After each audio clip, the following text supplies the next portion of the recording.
Competitive സോളിലേക്ക് സ്വാഗതം. SCERT science സീരീസിലെ 10ാം ക്ലാസ്സിലെ 5ാമത്തെ ചാപ്റ്ററാണ് ഇന്ന് ഡിസ്കസ് ചെയ്യുന്നത്. രോഗങ്ങൾ എന്ന ടോപ്പിക്കിൽ വരുന്നൊരു പാഠഭാഗമാണിത്.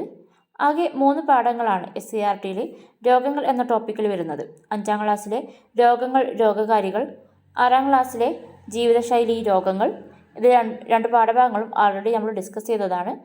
5ാം ക്ലാസ്സിലെ രോഗങ്ങൾ, രോഗകാരികൾ എന്ന പാഠഭാഗത്തിൻ്റെ തുടർച്ചയായിട്ടാണ് ഈ പാഠഭാഗം വരുന്നത്. അതുകൊണ്ട് തന്നെ 5ാം ക്ലാസ്സിലെ ആ പാഠം പഠിക്കാത്തവർ അതൊന്ന് റെഫർ ചെയ്തിട്ട് ഈ പാഠഭാഗത്തേക്ക് വരിക. കുറച്ച് വലിയ ചാപ്റ്ററാണ്, ഒരുപാട് കാര്യങ്ങൾ ഡിസ്കസ് ചെയ്യുന്നുണ്ട്.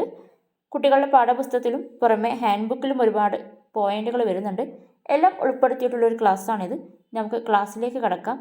പാഠം 5, പ്രതിരോധവും ആരോഗ്യ സംരക്ഷണവും.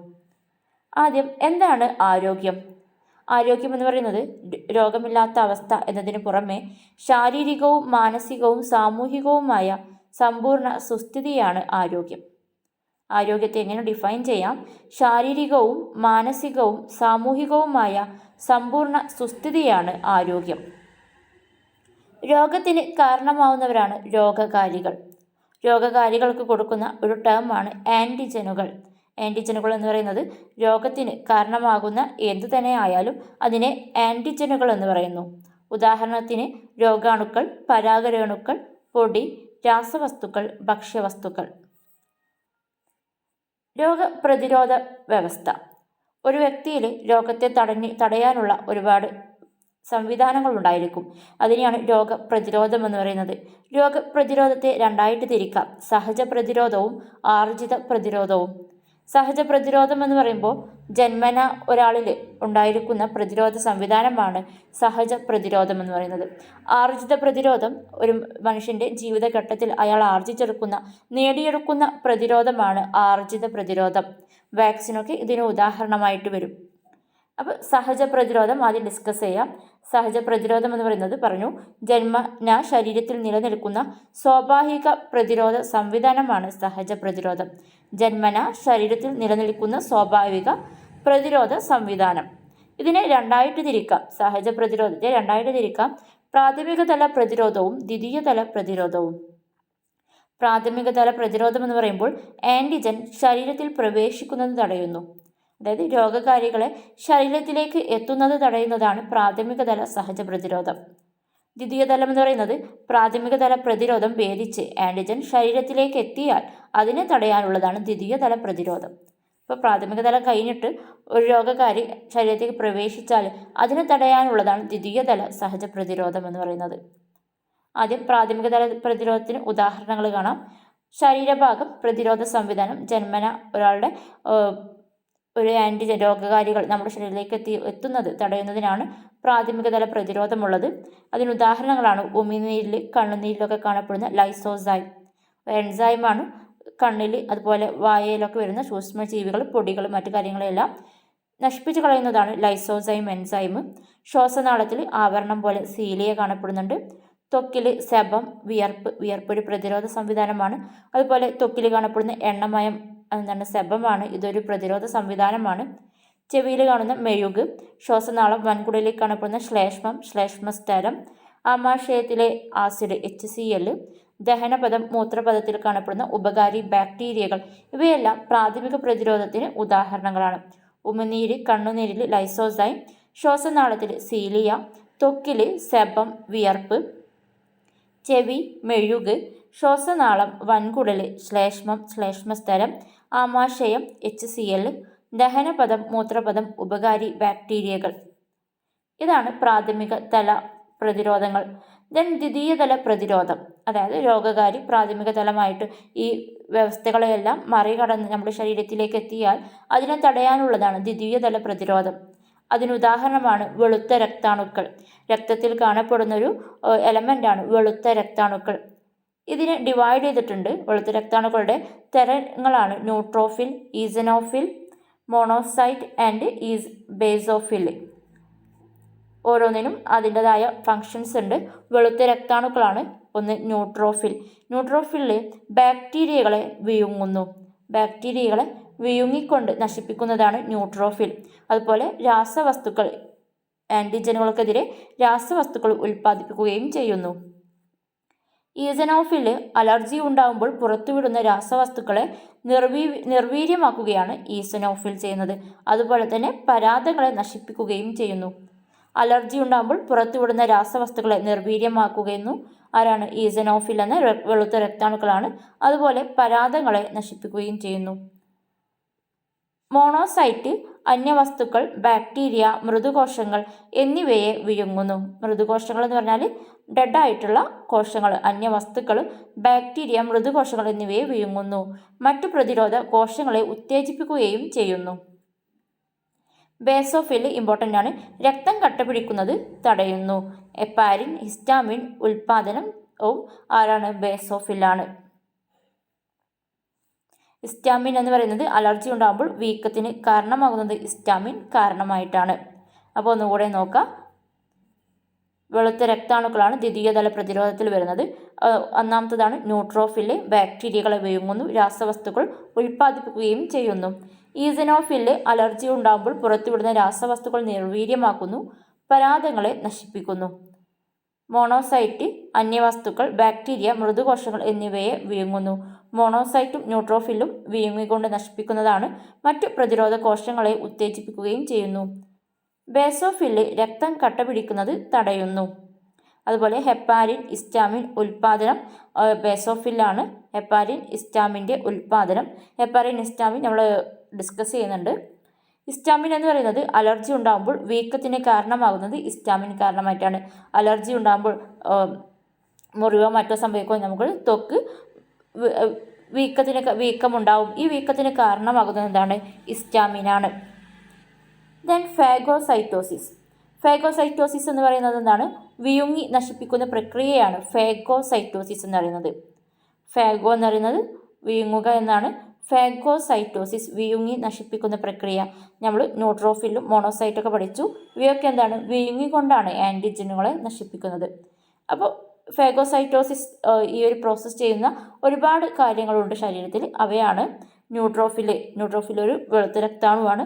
ദെൻ മോണോസൈറ്റ് ഇതൊരു വെളുത്ത രക്താണുവാണ്. ഇവ രണ്ടുമാണ് പാഠപുസ്തകത്തിൽ വരുന്നത്. പിന്നെ കുറച്ച് കാര്യങ്ങൾ ഹാൻഡ് ബുക്കിൽ പറയുന്നുണ്ട്. ഇവയും എന്താണ്? ഫാഗോസൈറ്റോസിസ് ചെയ്യുന്നവരാണ്. മാക്രോഫേജ്, ഡെൻഡ്രൈറ്റിക്, കുഫർ കോശങ്ങൾ, കരളിൽ കാണപ്പെടുന്ന കുഫർ കോശങ്ങൾ, അതുപോലെ കേന്ദ്രനാഡീ വ്യവസ്ഥയിൽ കാണപ്പെടുന്ന മൈക്രോഗ്ലിയ, ദെൻ അസ്ഥിയിൽ കാണപ്പെടുന്ന ഓസ്റ്റിയോക്ലാസ്റ്റുകൾ. ഫാഗോസൈറ്റോസിസ് എന്ന് പറയുന്നത് വിഴുങ്ങി നശിപ്പിക്കുന്ന പ്രക്രിയയാണ്. രണ്ട് വെളുത്ത രക്താണുക്കളെയാണ് പാഠപുസ്തകത്തിൽ പറയുന്നത്, ന്യൂട്രോഫിലും മോണോസൈറ്റും. എക്സ്ട്രാ ഹാൻഡ് ബുക്കിൽ വരുന്നവരാണ് മാക്രോഫേജ്, ഡെൻഡ്രൈറ്റിക്, കുഫർ കോശങ്ങൾ, കരളിൽ കാണപ്പെടുന്ന കുഫർ കോശങ്ങൾ, കേന്ദ്ര നാഡീവ്യവസ്ഥയിൽ കാണപ്പെടുന്ന മൈക്രോഗ്ലിയ, അസ്ഥിയിൽ കാണപ്പെടുന്ന ഓസ്റ്റിയോക്ലാസ്റ്റുകൾ. ഇവയെല്ലാം ഫാഗോസൈറ്റോസിസ് ചെയ്യുന്നവരാണ്. ഫാഗോസൈറ്റോസിൻ്റെ ഒരു ഡയഗ്രമാണ് തന്നിട്ടുള്ളത്. ഇവിടെ രോഗാണു ശരീരത്തിലേക്ക് പ്രവർത്തിക്കുന്നു. ഈ രോഗാണു ഗ്രാഹികളിലൂടെ, റിസപ്റ്റേഴ്സിലൂടെ ശരീരത്തിലേക്ക് പ്രവേശിച്ചു കഴിഞ്ഞാൽ അതിനെ എന്താണ്? ഈ ലൈസോസൈം, അതുപോലെ ഈ ന്യൂട്രോഫിൽ, മോണോസൈറ്റ് പോലുള്ളവ എന്താണ്? ഫാഗോസോം ചെയ്തു, അതായത് അവരെ വിഴുങ്ങിയെടുത്തു. ദെൻ ലൈസോസൈം ഒരു എൻസൈമാണ്, അതായത് ആൻറ്റിജനുകൾ നശിപ്പിക്കുന്ന ഒരു എൻസൈമാണ്. ഇപ്പോൾ ഉമിനീരിൽ, കണ്ണുനീരിലൊക്കെ കാണപ്പെടുന്നുണ്ട്. ഈ എൻസൈമുകൾ ന്യൂട്രോഫിലിലേക്ക് അല്ലെങ്കിൽ മോണോസൈറ്റിലേക്കൊക്കെ പ്രവേശിച്ചിട്ട് ഈ കയറിയ രോഗാണുവിനെ നശിപ്പിക്കുന്നു. എന്നിട്ട് ആ നശിപ്പിച്ചതിന് ശേഷം ശരീരത്തിൻ്റെ പുറത്തേക്ക് പുറന്തള്ളുകയും ചെയ്യുന്നു. ഇതാണ് ഫാഗോസൈറ്റോസിസ് എന്ന് പറയുന്നത്. രോഗാണുവിനെ വിഴുങ്ങുന്നു, അതിനുശേഷം അതിൻ്റെ അകത്ത് വെച്ച് നശിപ്പിക്കുകയും ശരീരത്തിന് പുറത്തേക്ക് പുറന്തള്ളുകയും ചെയ്യുന്നു. അപ്പോൾ ഫാഗോസൈറ്റോസിസ് എന്ന് പറയുന്നത് ഒരു പ്രതിരോധ സംവിധാനമാണ്. ആൻറ്റിജനുകൾ നമ്മുടെ ശരീരത്തിലേക്ക് കടന്നാൽ അതിനെ പുറന്തള്ളാനുള്ള ഒരു പ്രക്രിയയാണ് ഫാഗോസൈറ്റോസിസ്. അതുപോലെ മറ്റൊരു പ്രക്രിയയാണ് വീങ്ങൽ പ്രതികരണം. ഒരു പുഴു കടിക്കുക അല്ലെങ്കിൽ മറ്റു കാര്യങ്ങളോടൊക്കെ നമുക്ക് എന്താണ്? ഒരു ആൻറ്റിജൻ നമ്മുടെ ശരീരത്തിലേക്ക് കടന്നാൽ അവിടെ ആ ഭാഗം വീങ്ങിക്കൊണ്ട് കണ്ട് ഒരു പ്രതികരണം ഉണ്ടാകുന്നത്, അതാണ് വീങ്ങൽ പ്രതികരണം. മുറിവോ ചതവോ ഉണ്ടായാൽ അങ്ങോട്ട് രക്തപ്രവാഹം വർദ്ധിപ്പിച്ച് അണുബാധയെ നേരിടാൻ വെളുത്ത രക്താണു കോശങ്ങളെ എത്തിക്കുന്ന മാർഗമാണ് വീങ്ങൽ പ്രതികരണം. ഒരു മുറിവോ ചതവോ ഒക്കെ ഉണ്ടായാൽ ആ ഭാഗത്ത് അവിടെ രക്തം പോകുന്ന രക്തക്കുഴലുകൾ വികസിക്കുകയും അങ്ങോട്ട് രക്തപ്രവാഹം വർദ്ധിക്കുകയും ചെയ്യും. അതായത് രക്തക്കുഴൽ വികസിക്കുമ്പോൾ രക്തപ്രവാഹം കൂടുതലാവും. രക്തപ്രവാഹം ആ ഭാഗത്തൂടെ ഒരുപാടായാൽ അവിടെ എന്താണ്, ഒരുപാട് വെളുത്ത രക്താണുക്കൾ അങ്ങോട്ടെത്തും. ഈ വെളുത്ത രക്താണുക്കൾ അതിനുശേഷം അതിനുള്ള ആൻറ്റിജനുകളെ നശിപ്പിക്കാനുള്ള മാർഗങ്ങൾ എടുക്കുകയും ചെയ്യും. മുറിവോ ചതവോ ഉണ്ടായാൽ അങ്ങോട്ട് രക്തപ്രവാഹം വർദ്ധിപ്പിച്ച് അണുബാധയെ നേരിടാൻ വെളുത്ത രക്താണുകോശങ്ങളെ എത്തിക്കുന്ന മാർഗമാണ് വീങ്ങൽ പ്രതികരണം. മാസ്റ്റ് കോശങ്ങൾ എന്നാണ് ഇവയെ പറയുന്നത്. വെളുത്ത രക്താണുകോശങ്ങൾ യോജക കലകൾ, ത്വക്ക്, ശ്വസനപഥം, ദഹന വ്യവസ്ഥ എന്നിവിടങ്ങളിൽ കാണപ്പെടുന്നു. മാസ്റ്റ് കോശങ്ങൾ എന്ന് പറയുന്നത് വീങ്ങൽ പ്രക്രിയയിൽ ഉൾപ്പെടുന്ന കോശങ്ങളാണ്. വെളുത്ത രക്തകോശങ്ങൾ യോജക കലകൾ, ത്വക്ക്, ശ്വസനപഥത്തിൽ, ദഹന വ്യവസ്ഥയിൽ എല്ലാം ഇവ കാണപ്പെടുന്നുണ്ട്. ഹിസ്റ്റാമിൻ, ഹെപ്പാരിൻ, സൈറ്റോഗ്രാനുകൾ എന്നിവ കാണപ്പെടുന്നു. ഈ വീങ്ങൽ പ്രതികരണത്തിന് സഹായിക്കുന്നവരാണ് ഹിസ്റ്റാമിൻ, ഹെപ്പാരിൻ, അതുപോലെ സൈറ്റോകൈൻ ഗ്രാനുകൾ ഇവയെല്ലാം ഇവിടെ കാണപ്പെടുന്നു. ഹിസ്റ്റാമിനാണ് വീങ്ങൽ പ്രതികരണത്തിന് കാരണമാകുന്നത് ആരാണെന്ന് ചോദിച്ചാൽ ഹിസ്റ്റാമിനാണ്. അതുപോലെ അലർജിക്ക് കാരണമാകുന്നത് ആരാണ്? ഹിസ്റ്റാമിനാണ്. അലർജി എന്ന് പറയുന്നത് ഒരു പ്രതിരോധ സംവിധാനമാണ്. അകത്തേക്ക് കടന്ന ഒരാളെ ആൻറ്റിജനെ പുറത്തു വിടുമ്പോഴാണ് നമുക്ക് അലർജി ആയിട്ട് വരുന്നത്. അലർജിയിലൂടെ അത് പുറത്തു പോകുന്നു. അതുപോലെ ചുവപ്പ് നിറം, അപ്പോൾ ഈ ഭാഗത്ത് മുറിവോ ചതവോ എന്ന ഭാഗത്തിലൂടെ രക്തപ്രവാഹം കൂടുന്നു. രക്തപ്രവാഹം കൂടുന്നത് കൊണ്ടാണ് അവിടെ ചുവന്ന നിറം കാണപ്പെടുന്നത്. അതുപോലെ ഈ രക്തപ്രവാഹം കൂടിയത് കൊണ്ടാണ് നമുക്കവിടെ കൂടിയ ഊഷ്മാവും അനുഭവപ്പെടും. മുറിവോ ചതവോ ഉള്ളിടത്ത് കുറച്ച് ചൂട് അനുഭവപ്പെടുന്നത് എന്തുകൊണ്ടാണ്? രക്തപ്രവാഹം കൂടിയത് കാരണമാണ്. ഇതിനെല്ലാം ബേസിക്കായിട്ട് വരുന്നത് ആരാണ്? ഹിസ്റ്റാമിൻ എന്ന ആളാണ്. ആമാശയത്തിലെ ആസിഡിൻ്റെ സ്രവണം ത്വരിതപ്പെടുത്തുന്നു. മറ്റൊരു ഫംഗ്ഷനാണ് ഹിസ്റ്റാമിൻ്റെ മറ്റൊരു ഫംഗ്ഷനാണ് ആമാശയത്തിലെ ആസിഡിൻ്റെ സ്രവണം ത്വരിതപ്പെടുത്തുന്നു. അപ്പോൾ വീങ്ങൽ പ്രക്രിയ മുറിവോ ചതവോ ഉണ്ടായാൽ അങ്ങോട്ട് രക്തപ്രവാഹം വർദ്ധിപ്പിച്ച് അണുബാധയെ നേരിടാൻ വെളുത്ത രക്താണുകോശങ്ങളെ എത്തിക്കുന്ന മാർഗമാണ് വീങ്ങൽ പ്രതികരണം. വെളുത്ത രക്താണുകോശങ്ങളെ അങ്ങോട്ട് എത്തിക്കുന്ന ഒരു മാർഗമാണ് വീങ്ങൽ പ്രതികരണം. ഇതിനെ സഹായിക്കുന്നതാണ് മാസ്റ്റ് കോശങ്ങൾ. ഇവ വെളുത്ത രക്തകോശങ്ങൾ, യോജക കലകൾ. വെളുത്ത രക്തകോശങ്ങളാണ് ഈ മാസ്റ്റ് കോശങ്ങൾ. അതായത് വെളുത്ത രക്താണുകോശങ്ങളാണ് വീങ്ങൽ പ്രതികരണത്തെ സഹായിക്കുന്നത്. അതിനുകൊണ്ട് ആണ് അവരെ മാസ്റ്റ് കോശങ്ങൾ എന്ന് പറയുന്നത്.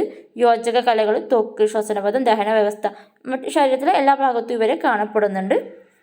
ഹിസ്റ്റാമിൻ, ഹെപ്പാരിൻ, സൈറ്റോഗ്രാനുകളൊക്കെ മാസ്റ്റ് കോശങ്ങളിൽ കാണപ്പെടുന്നു. ഹിസ്റ്റാമിൻ ആണ് വീങ്ങൽ പ്രതികരണം, അലർജി, ചുവപ്പ് നിറത്തിനും കൂടിയ ഊഷ്മാവിന് അതുപോലെ ചൊറിച്ചിലിനൊക്കെ കാരണമാവുന്നത്.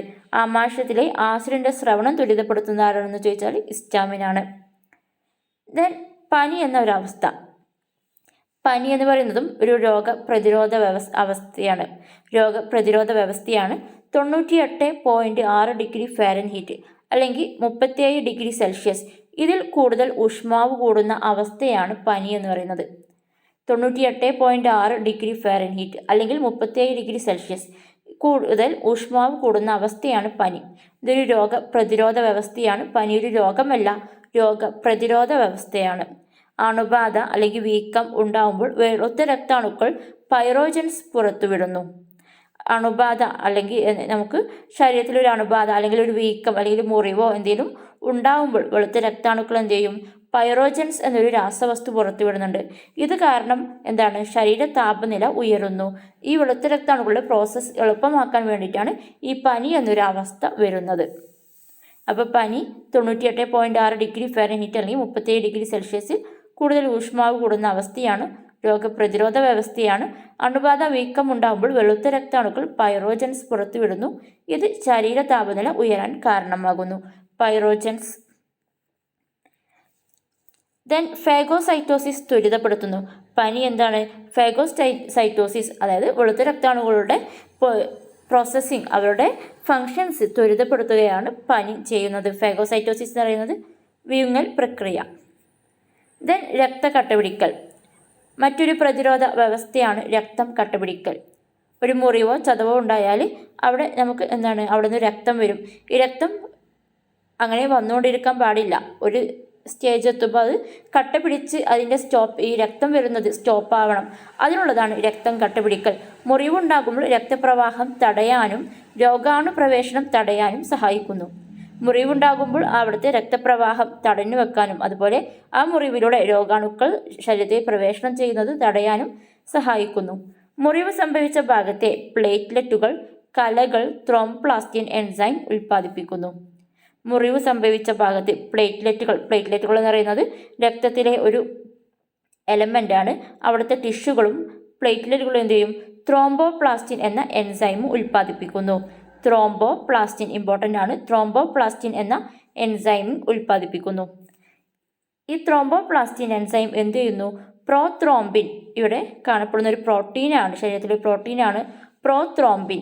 ഇതിനെ ത്രോംബിനാക്കിയിട്ട് മാറ്റുന്നു. ത്രോംബോപ്ലാസ്റ്റിൻ എന്ന എൻസൈം പ്രോത്രോംബിൻ പ്രോട്ടീനെ ത്രോംബിനാക്കിയിട്ട് മാറ്റുന്നു. ഈ ത്രോംബിനാണ് ദെൻ ഫൈബ്രിനോജൻ എന്ന് പറയുന്നത് ഒരു നിഷ്ക്രിയ പ്രോട്ടീനാണ്, അതായത് ഇനാക്റ്റീവ് ആയിട്ടുള്ളൊരു പ്രോട്ടീനാണ് ഫൈബ്രിനോജൻ. ഈ ഫൈബ്രിനോജനെ ഫൈബ്രിനാക്കി മാറ്റുന്നതാരാണ്? ത്രോംബിനാണ്. ത്രോംബിന് ഫൈബ്രിനോജനെ ഫൈബ്രിനാക്കുന്നു. ഫൈബ്രിൻ എന്ന് പറയുന്നത് ഫൈബേഴ്സ് പോലെയാണ്. ഈ ഫൈബ്രിൻ ഒരു വലകണ്ണി പോലെ നിൽക്കുന്നു. ഇതിലെന്ത് ചെയ്യും? ചുവന്ന രക്താണുക്കൾ അവിടെ അകപ്പെട്ട് അവിടെ ബ്ലോക്ക് ചെയ്ത് വെക്കും. അങ്ങനെയാണ് രക്തം അവിടെ കട്ട പിടിക്കുന്നത്. അകപ്പെട്ട് അവിടെ കട്ട പിടിക്കുന്നു. അപ്പോൾ മുറിവുണ്ടാകുമ്പോൾ രക്തപ്രവാഹം തടയാനും രോഗാണുപ്രവേശനം തടയാനുമാണിത്. മുറിവ് സംഭവിച്ച ആ ഭാഗത്തെ പ്ലേറ്റ്ലെറ്റുകൾ അതുപോലെ ടിഷ്യൂസ് കലകളിൽ നിന്ന് ത്രോംബോപ്ലാസ്റ്റിൻ എന്ന എൻസൈം ഉണ്ടാവും. ഈ ത്രോംബോപ്ലാസ്റ്റിൻ എൻസൈം പ്രോത്രോംബിനെ ത്രോംബിനാക്കിയിട്ട് മാറ്റും. ത്രോംബിനാക്കിയിട്ട് മാറ്റും. ഇവിടെ ഉണ്ടായ ഈ ത്രോംബിനെ എന്ത് ചെയ്യും? ഫൈബ്രിനോജനെ ഫൈബ്രിനാക്കിയിട്ട് മാറ്റും. കൃത്യമായി നോട്ട് ചെയ്തിട്ട് പഠിക്കണം. ത്രോംബിന് ഫൈബ്രിനോജനെ ഫൈബ്രിനാക്കി മാറ്റും. ഫൈബ്രിൻ ഒരു വലകണ്ണി പോലെ ആക്ട് ചെയ്യുന്നു. ഈ ഫൈബ്രിൻ വലകണ്ണിയിൽ ചുവന്ന രക്താണുക്കൾ അകപ്പെട്ട് അവിടെ കട്ട പിടിക്കുന്നു. അങ്ങനെ ആ രക്തപ്രവാഹം അവിടെ തടയുന്നു, ബ്ലോക്ക് ചെയ്ത് വെക്കുന്നു. ദെൻ മുറിവുണങ്ങൾ. പുതിയ കലകൾ രൂപപ്പെട്ട് മുറിവുണങ്ങുന്നു. ഒരു മുറിവ് ഉണ്ടായാൽ അവിടെ ഫാഗോസൈറ്റോസിസ് നടക്കുന്നു, വീങ്ങൽ പ്രക്രിയ നടക്കുന്നു, അതുപോലെ രക്തം കട്ടപിടിക്കുന്നു. അവസാനം ആ മുറിവ് ഉണങ്ങുന്നു. മുറിവുണങ്ങുന്നത് പുതിയ കലകൾ, പുതിയ കോശങ്ങളൊക്കെ അവിടെ രൂപപ്പെട്ടിട്ടാണ് മുറിവുണങ്ങുന്നത്. യോജക കലകളാൽ ഉണങ്ങുന്ന മുറിവുകൾ അടയാളങ്ങളായിട്ട് മാറുന്നു. ചില മുറിവുകൾ അവിടെ അടയാളങ്ങളായിട്ട് ഒരുപാട് കാലത്തേക്കുണ്ടാവും. അതിനുള്ള കാരണം എന്താണ്? യോജക കലകളാൽ ഉണങ്ങുന്ന മുറിവുകളാണ് ഈ അടയാളങ്ങളായിട്ട് മാറുന്നത്. അടുത്തൊരു പോയിന്റാണ് സഹജ പ്രതിരോധം രോഗകാരികളുടെ ഇനമോ പ്രവർത്തന രീതിയോ പരിഗണിക്കാതെ ഉള്ളതാണ്. ഇതിനെ പൊതുവായ പ്രതിരോധം എന്ന് വിളിക്കുന്നു. സഹജ പ്രതിരോധമാണ് നമ്മൾ ഇതുവരെ ഡിസ്കസ് ചെയ്തത്. അതിൽ പ്രാഥമിക തലവും ദ്വിതീയ തലവും ഡിസ്കസ് ചെയ്തു. ഈ സഹജ പ്രതിരോധം ഒരു രോഗകാരി നമ്മുടെ ശരീരത്തിൽ പ്രവേശിക്കുമ്പോൾ ഇത് ഏത് തരം രോഗകാരിയാണ്, ഏത് രോഗത്തിനാണ് ഇത് കാരണമാവുന്നത് എന്നും നോക്കുന്നില്ല. ഇതിൻ്റെ ഇനമോ പ്രവർത്തന രീതിയോ ഒന്നും പരിഗണിക്കുന്നില്ല. ജസ്റ്റ് എപ്പോഴും ചെയ്യുന്ന കാര്യങ്ങൾ ഫാഗോസൈറ്റോസിസ്, വീങ്ങൽ പ്രക്രിയ ഒരേ കാര്യങ്ങൾ തന്നെയാണ് ഈ സഹജ പ്രതിരോധത്തിൽ നടക്കുന്നത്. അപ്പോൾ ഇതിനെ പൊതുവായ പ്രതിരോധം, എല്ലാ രോഗകാരികൾക്കും ഒരേ പൊതുവായിട്ടുള്ള കാര്യമാണ് ചെയ്യുന്നത്. അതുകൊണ്ട് സഹജ പ്രതിരോധത്തെ പൊതുവായ പ്രതിരോധം എന്നും വിളിക്കുന്നു. അപ്പോൾ സഹജ പ്രതിരോധം നമ്മൾ ഡിസ്കസ് ചെയ്തു. അടുത്തത് ആർജിത പ്രതിരോധം, അതായത് ജനനശേഷം വികസിക്കുന്ന പ്രതിരോധമാണ് ആർജിത പ്രതിരോധം. രോഗകാരികളെ പ്രത്യേകം തിരിച്ചറിഞ്ഞ് പ്രതികരിക്കുന്നതിനാൽ ഇതിനെ പ്രത്യേക പ്രതിരോധം എന്ന് വിളിക്കുന്നു. ആർജിത പ്രതിരോധം ജനനത്തിന് ശേഷം നമ്മൾ നേടിയെടുക്കുന്നതാണ്. ഇത് ഓരോ രോഗകാരികളെയും തിരിച്ചറിഞ്ഞ് പ്രത്യേകമായിട്ട് പ്രതിരോധം ചെയ്യുന്നതാണ്. അതുകൊണ്ട് തന്നെ ഇതിനെ പ്രത്യേക പ്രതിരോധം, ആർജിത പ്രതിരോധത്തെ പ്രത്യേക പ്രതിരോധം എന്നറിയപ്പെടുന്നു. ലിംഫോസൈറ്റുകളാണ് ഇവിടെ മെയിനായിട്ട് വരുന്നത്. ലിംഫോസൈറ്റുകൾ ടി ലിംഫോസൈറ്റുകളുണ്ട്, ബി ലിംഫോസൈറ്റുകളുണ്ട്. ലിംഫോസൈറ്റുകളാണ് ആർജിത പ്രതിരോധത്തിന് കാരണമാവുന്നത്. ടി ലിംഫോസൈറ്റുകളും ബി ലിംഫോസൈറ്റുകളും. ടി ലിംഫോസൈറ്റ് അസ്ഥിമജ്ജയിൽ രൂപപ്പെടുന്നു, തൈമസ് ഗ്രന്ഥിയിൽ പാകപ്പെടുന്നു. ഇമ്പോർട്ടൻ്റ് ആണ്. ടി ലിംഫോസൈറ്റ് എന്ന് പറയുന്നത് അസ്ഥിമജ്ജയിലാണ് രൂപപ്പെടുന്നത്. അത് പാകപ്പെട്ടു വരുന്നത് തൈമസ് ഗ്രന്ഥിയിലാണ്. രോഗബാധിത കോശങ്ങളെ കണ്ടെത്തി നശിപ്പിക്കുകയാണ് ടി ലിംഫോസൈറ്റ് ചെയ്യുന്നത്. ബി ലിംഫോസൈറ്റ് അസ്ഥിമജ്ജയിൽ രൂപപ്പെടുകയും പാകപ്പെടുകയും ചെയ്യുന്നത് അസ്ഥിമജ്ജയിൽ തന്നെയാണ്. ആൻറ്റിജനെതിരെ ആൻറ്റിബോഡി ഉൽപ്പാദിപ്പിക്കുന്നത് ബി ലിംഫോസൈറ്റാണ്. അപ്പോൾ രണ്ട് തരം ലിംഫോസൈറ്റാണുള്ളത്, ടി ലിംഫോസൈറ്റും ബി ലിംഫോസൈറ്റും. ടി ലിംഫോസൈറ്റ് അസ്ഥിമജ്ജയിൽ രൂപപ്പെട്ട് തൈമസ് ഗ്രന്ഥിയിലാണ് പാകപ്പെടുന്നത്. ബി ലിംഫോസൈറ്റ് അസ്ഥിമജ്ജയിൽ തന്നെ രൂപപ്പെടുകയും പാകപ്പെടുകയും ചെയ്യുന്നു. ദെൻ ടി ലിംഫോസൈറ്റ് പറയുന്നത് രോഗബാധിത കോശങ്ങളെ നശിപ്പിക്കുകയാണ്. രോഗം ബാധിച്ച കോശങ്ങളെ നശിപ്പിക്കുന്നു. അതുവഴി മറ്റു കോശങ്ങളിലേക്ക് ഇത് പടരാതെ സൂക്ഷിക്കുകയാണ് ടി ലിംഫോസൈറ്റ് ചെയ്യുന്നത്. ബി ലിംഫോസൈറ്റ് ചെയ്യുന്നത് ആൻറ്റിജൻ രോഗകാരിക്കെതിരെ ആൻറ്റിബോഡി ഉൽപ്പാദിപ്പിക്കുകയാണ് ചെയ്യുന്നത്. അപ്പോൾ ടി ലിംഫോസൈറ്റ് രോഗം വന്ന കോശങ്ങളെ നശിപ്പിക്കുന്നു. ബി ലിംഫോസൈറ്റ് ഈ രോഗകാരിക്ക് ആൻറ്റിജനെതിരെ ആൻറ്റിബോഡി ഉൽപ്പാദിപ്പിക്കുകയാണ് ചെയ്യുന്നത്. രണ്ടിൻ്റെയും വ്യത്യാസം കൃത്യമായിട്ട് അറിഞ്ഞിരിക്കണം. ശ്രദ്ധിക്കുക, ജനനത്തിന് മുമ്പ് പ്ലാസൻ്റ വഴി അമ്മയിൽ നിന്നും കുട്ടിയിലേക്ക് കിട്ടുന്ന ആൻറ്റിബോഡിയാണ് IgG. ആൻറ്റിബോഡി എന്ന് പറയുന്നത് ആൻറ്റിജൻ പറഞ്ഞു രോഗകാരിയാണ്. ഈ രോഗകാരിക്കെതിരെ ഇതിനെ തടയുന്ന പ്രതികരിക്കുന്ന ആളാണ് ആൻറ്റിബോഡി എന്ന് പറയുന്നത്. അപ്പോൾ നമ്മുടെ ശരീരത്തിൽ ഒരുപാട് ജന്മന ആൻറ്റിബോഡികളുണ്ട്, ആർജിച്ചെടുക്കുന്ന ആൻറ്റിബോഡികളുണ്ട്.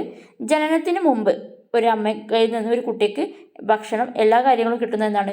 അമ്മയുടെ നിന്ന് കിട്ടുന്നത് പ്ലാസൻ്റ വഴിയാണ്. അപ്പോൾ ഈ പ്ലാസൻ്റ വഴി അമ്മയിൽ നിന്നും കുട്ടിയിലേക്ക് കിട്ടുന്ന ഒരു ആൻറ്റിബോഡിയാണ് IgG. ദെൻ ജനനത്തിനു ശേഷം അമ്മയുടെ ആദ്യ പാല് കൊളസ്ട്രം എന്നറിയപ്പെടുന്നു. ഈ കൊളസ്ട്രത്തിൽ നിന്ന് കുട്ടിയിലേക്ക് കിട്ടുന്ന ആൻറ്റിബോഡിയാണ് IgA. അപ്പോൾ ജനനത്തിന് മുമ്പ് പ്ലാസൻ്റ വഴി കിട്ടുന്നത് IgGയും ജനനത്തിനു ശേഷം കൊളസ്ട്രത്തിൽ നിന്ന് കിട്ടുന്നത് IgAയുമാണ്. ദെൻ വാക്സിനുകൾ ആർജിത പ്രതിരോധമാണ്. വാക്സിനുകൾ നമ്മൾ എന്താണ് വാക്സിനുകൾ നേടിയെടുക്കുന്നതാണ്. വാക്സിൻ കണ്ടെത്തിയതാരാണ്? എഡ്വേർഡ് ജെന്നറാണ് വാക്സിൻ കണ്ടെത്തുന്നത്. എഡ്വേർഡ് ജെന്നറിൻ്റെ കാല 1749 മുതൽ 1823 വരെയാണ്. ഇദ്ദേഹം ഒരു ഇംഗ്ലീഷുകാരനായിരുന്നു. വാക്സിനേഷൻ്റെ പിതാവ് എന്നറിയപ്പെടുന്നത് എഡ്വേർഡ് ജെന്നറാണ്. വാക്ക പശു എന്നറിയപ്പെടുന്ന വാക്ക എന്ന വേർഡിൽ നിന്നാണ്, ലാറ്റിൻ വേർഡിൽ നിന്നാണ് വാക്സിൻ എന്ന പേര് വരുന്നത്. വാക്ക പശു എന്നറിയപ്പെടുന്ന ലാറ്റിൻ വാക്കിൽ നിന്നാണ് വാക്സിനുകൾ എന്ന് പറയുന്നത്. എഡ്വേർഡ് ജെന്നർ 1749 മുതൽ 1823 വരെ ഇംഗ്ലീഷുകാരൻ, വാക്സിനേഷൻ്റെ പിതാവ്. രോഗാണുവിൻ്റെ ആക്രമണം മുന്നിൽ കണ്ട് പ്രതിരോധ കോശങ്ങളെ സജ്ജമാക്കി വെക്കാനുള്ള കൃത്രിമ മാർഗമാണ് പ്രതിരോധവൽക്കരണം. ഇങ്ങനെ ആർജിച്ചെടുക്കുന്ന പ്രതിരോധശേഷിയെ കൃത്രിമ പ്രതിരോധശേഷി എന്ന് പറയുന്നു. ഉദാഹരണത്തിന് വാക്സിന്. എഡ്വേർഡ് ജെന്നറാണ് വാക്സിൻ കണ്ടെത്തുന്നത്. ഇദ്ദേഹം സ്മാൾ പോക്സിനെതിരെയുള്ള വാക്സിനാണ് കണ്ടെത്തുന്നത്. അദ്ദേഹം സ്മാൾ പോക്സ് ആളുകളിലേക്ക് ഉണ്ടാവുന്ന ഒരു കാലമായിരുന്നു. പക്ഷേ ഈ പശുക്കൾക്ക് വരുന്നൊരു വസൂരി വന്ന ആളുകൾക്ക് എന്താണ് സ്മാൾ പോക്സ് വരുന്നില്ല. അപ്പോൾ എന്താണ് ഇതിനുണ്ടായിരുന്നിട്ടുള്ള എന്തോ ഒരു സംഭവം എന്താണ് ഈ സ്മാൾ പോക്സിനെ തടയുന്നെന്ന് അദ്ദേഹം കണ്ടെത്തുകയും അതിൽ നിന്നാണ് വാക്സിൻ കണ്ടെത്തുന്നത്. ഇംഗ്ലീഷുകാരനാണ്. വാക്സിനേഷൻ്റെ പിതാവ് എഡ്വേർഡ് ജെന്നറാണ്. വാക്ക പശു എന്ന ലാറ്റിൻ വാക്കിൽ നിന്നാണ് ഈ വേർഡ് വരുന്നത്. അപ്പോൾ ഈ രോഗാണു നമ്മളെ ആക്രമിക്കും എന്ന് കണ്ടിട്ട് നമ്മൾ മുൻകൂട്ടി എടുക്കുന്ന പ്രതിരോധ സംവിധാനമാണ് കൃത്രിമ പ്രതിരോധ സംവിധാനമാണ് കൃത്രിമ പ്രതിരോധ ശേഷി എന്ന് പറയുന്നത്. അതിന് ഉദാഹരണമാണ് വാക്സിൻ. വാക്സിൻ്റെ ഘടകങ്ങൾ പ്രതിരോധിക്കുന്ന രോഗങ്ങളും തന്നിട്ടുണ്ട്. ഇത് പാഠപുസ്തകത്തിൽ വന്നതാണ്. MMR എന്ന് പറയുന്നത് നിർവീര്യ രോഗകാരികളെയാണ് ഈ വാക്സിനിൽ ഉണ്ടായിരിക്കുക. അതായത് ഇനാക്റ്റീവ് ആക്കി വെച്ചത് രോഗകാരികളുണ്ട് അതിൽ, പക്ഷെ അവർ ഇനാക്റ്റീവാണ്. MMR വാക്സിനിൽ ഇതാണ് ഉണ്ടാകുന്നത്. MMR ഏതൊക്കെ രോഗങ്ങളെയാണ് പ്രതിരോധിക്കുന്നത്? 5-ാം പനി, മീസിൽസ്, മുണ്ടിനീര്, മംസ്, റുബെല്ല, ജർമ്മൻ മീസിൽസ്. 5-ാം പനി, മുണ്ടിനീര്, റുബെല്ല. 5-ാം പനി മീസിൽസ് എന്നറിയപ്പെടും. മുണ്ടിനീര്, മംസ്, റുബെല്ല, ജർമ്മൻ മീസിൽസ് എന്നറിയും. ഈ 3 രോഗങ്ങൾക്കെതിരെയുള്ള വാക്സിനാണ് MMR. ഇതിൽ നിർവീര്യ രോഗകാരികളാണ് ഉണ്ടായിരിക്കുക. ദെൻ OPVയിൽ മൃദു രോഗകാരികളാണ്, അതായത് ഡെഡായിട്ടുള്ള ജീവനില്ലാത്ത രോഗകാരികളാണ് OPVയിൽ ഉണ്ടാവുക. പോളിയോക്കെതിരെയുള്ള വാക്സിനാണ് OPV. ദെൻ HPV രോഗകാരികളുടെ ഭാഗങ്ങൾ അടങ്ങിയത്, രോഗകാരികൾ മുഴുവനായിട്ടുണ്ടാവില്ല, അവരുടെ ഭാഗങ്ങൾ അടങ്ങിയതാണ് HPV വാക്സിൻ. സെർവിക്കൽ ക്യാൻസറിനെതിരെയുള്ള വാക്സിനാണ് HPV vaccine. Then COVID-19 vaccine രോഗകാരിയുടെ ജനിതക വസ്തുവിൻ്റെ ഭാഗങ്ങൾ, ജനറ്റിക് മെറ്റീരിയലാണ്. രോഗകാരിയുടെ ജനറ്റിക് മെറ്റീരിയൽസിൻ്റെ ഭാഗങ്ങളാണ് ഈ വാക്സിനിൽ ഉണ്ടായിരിക്കുക. കോവിഡിനെതിരെയുള്ള വാക്സിനാണ് COVID-19 vaccine.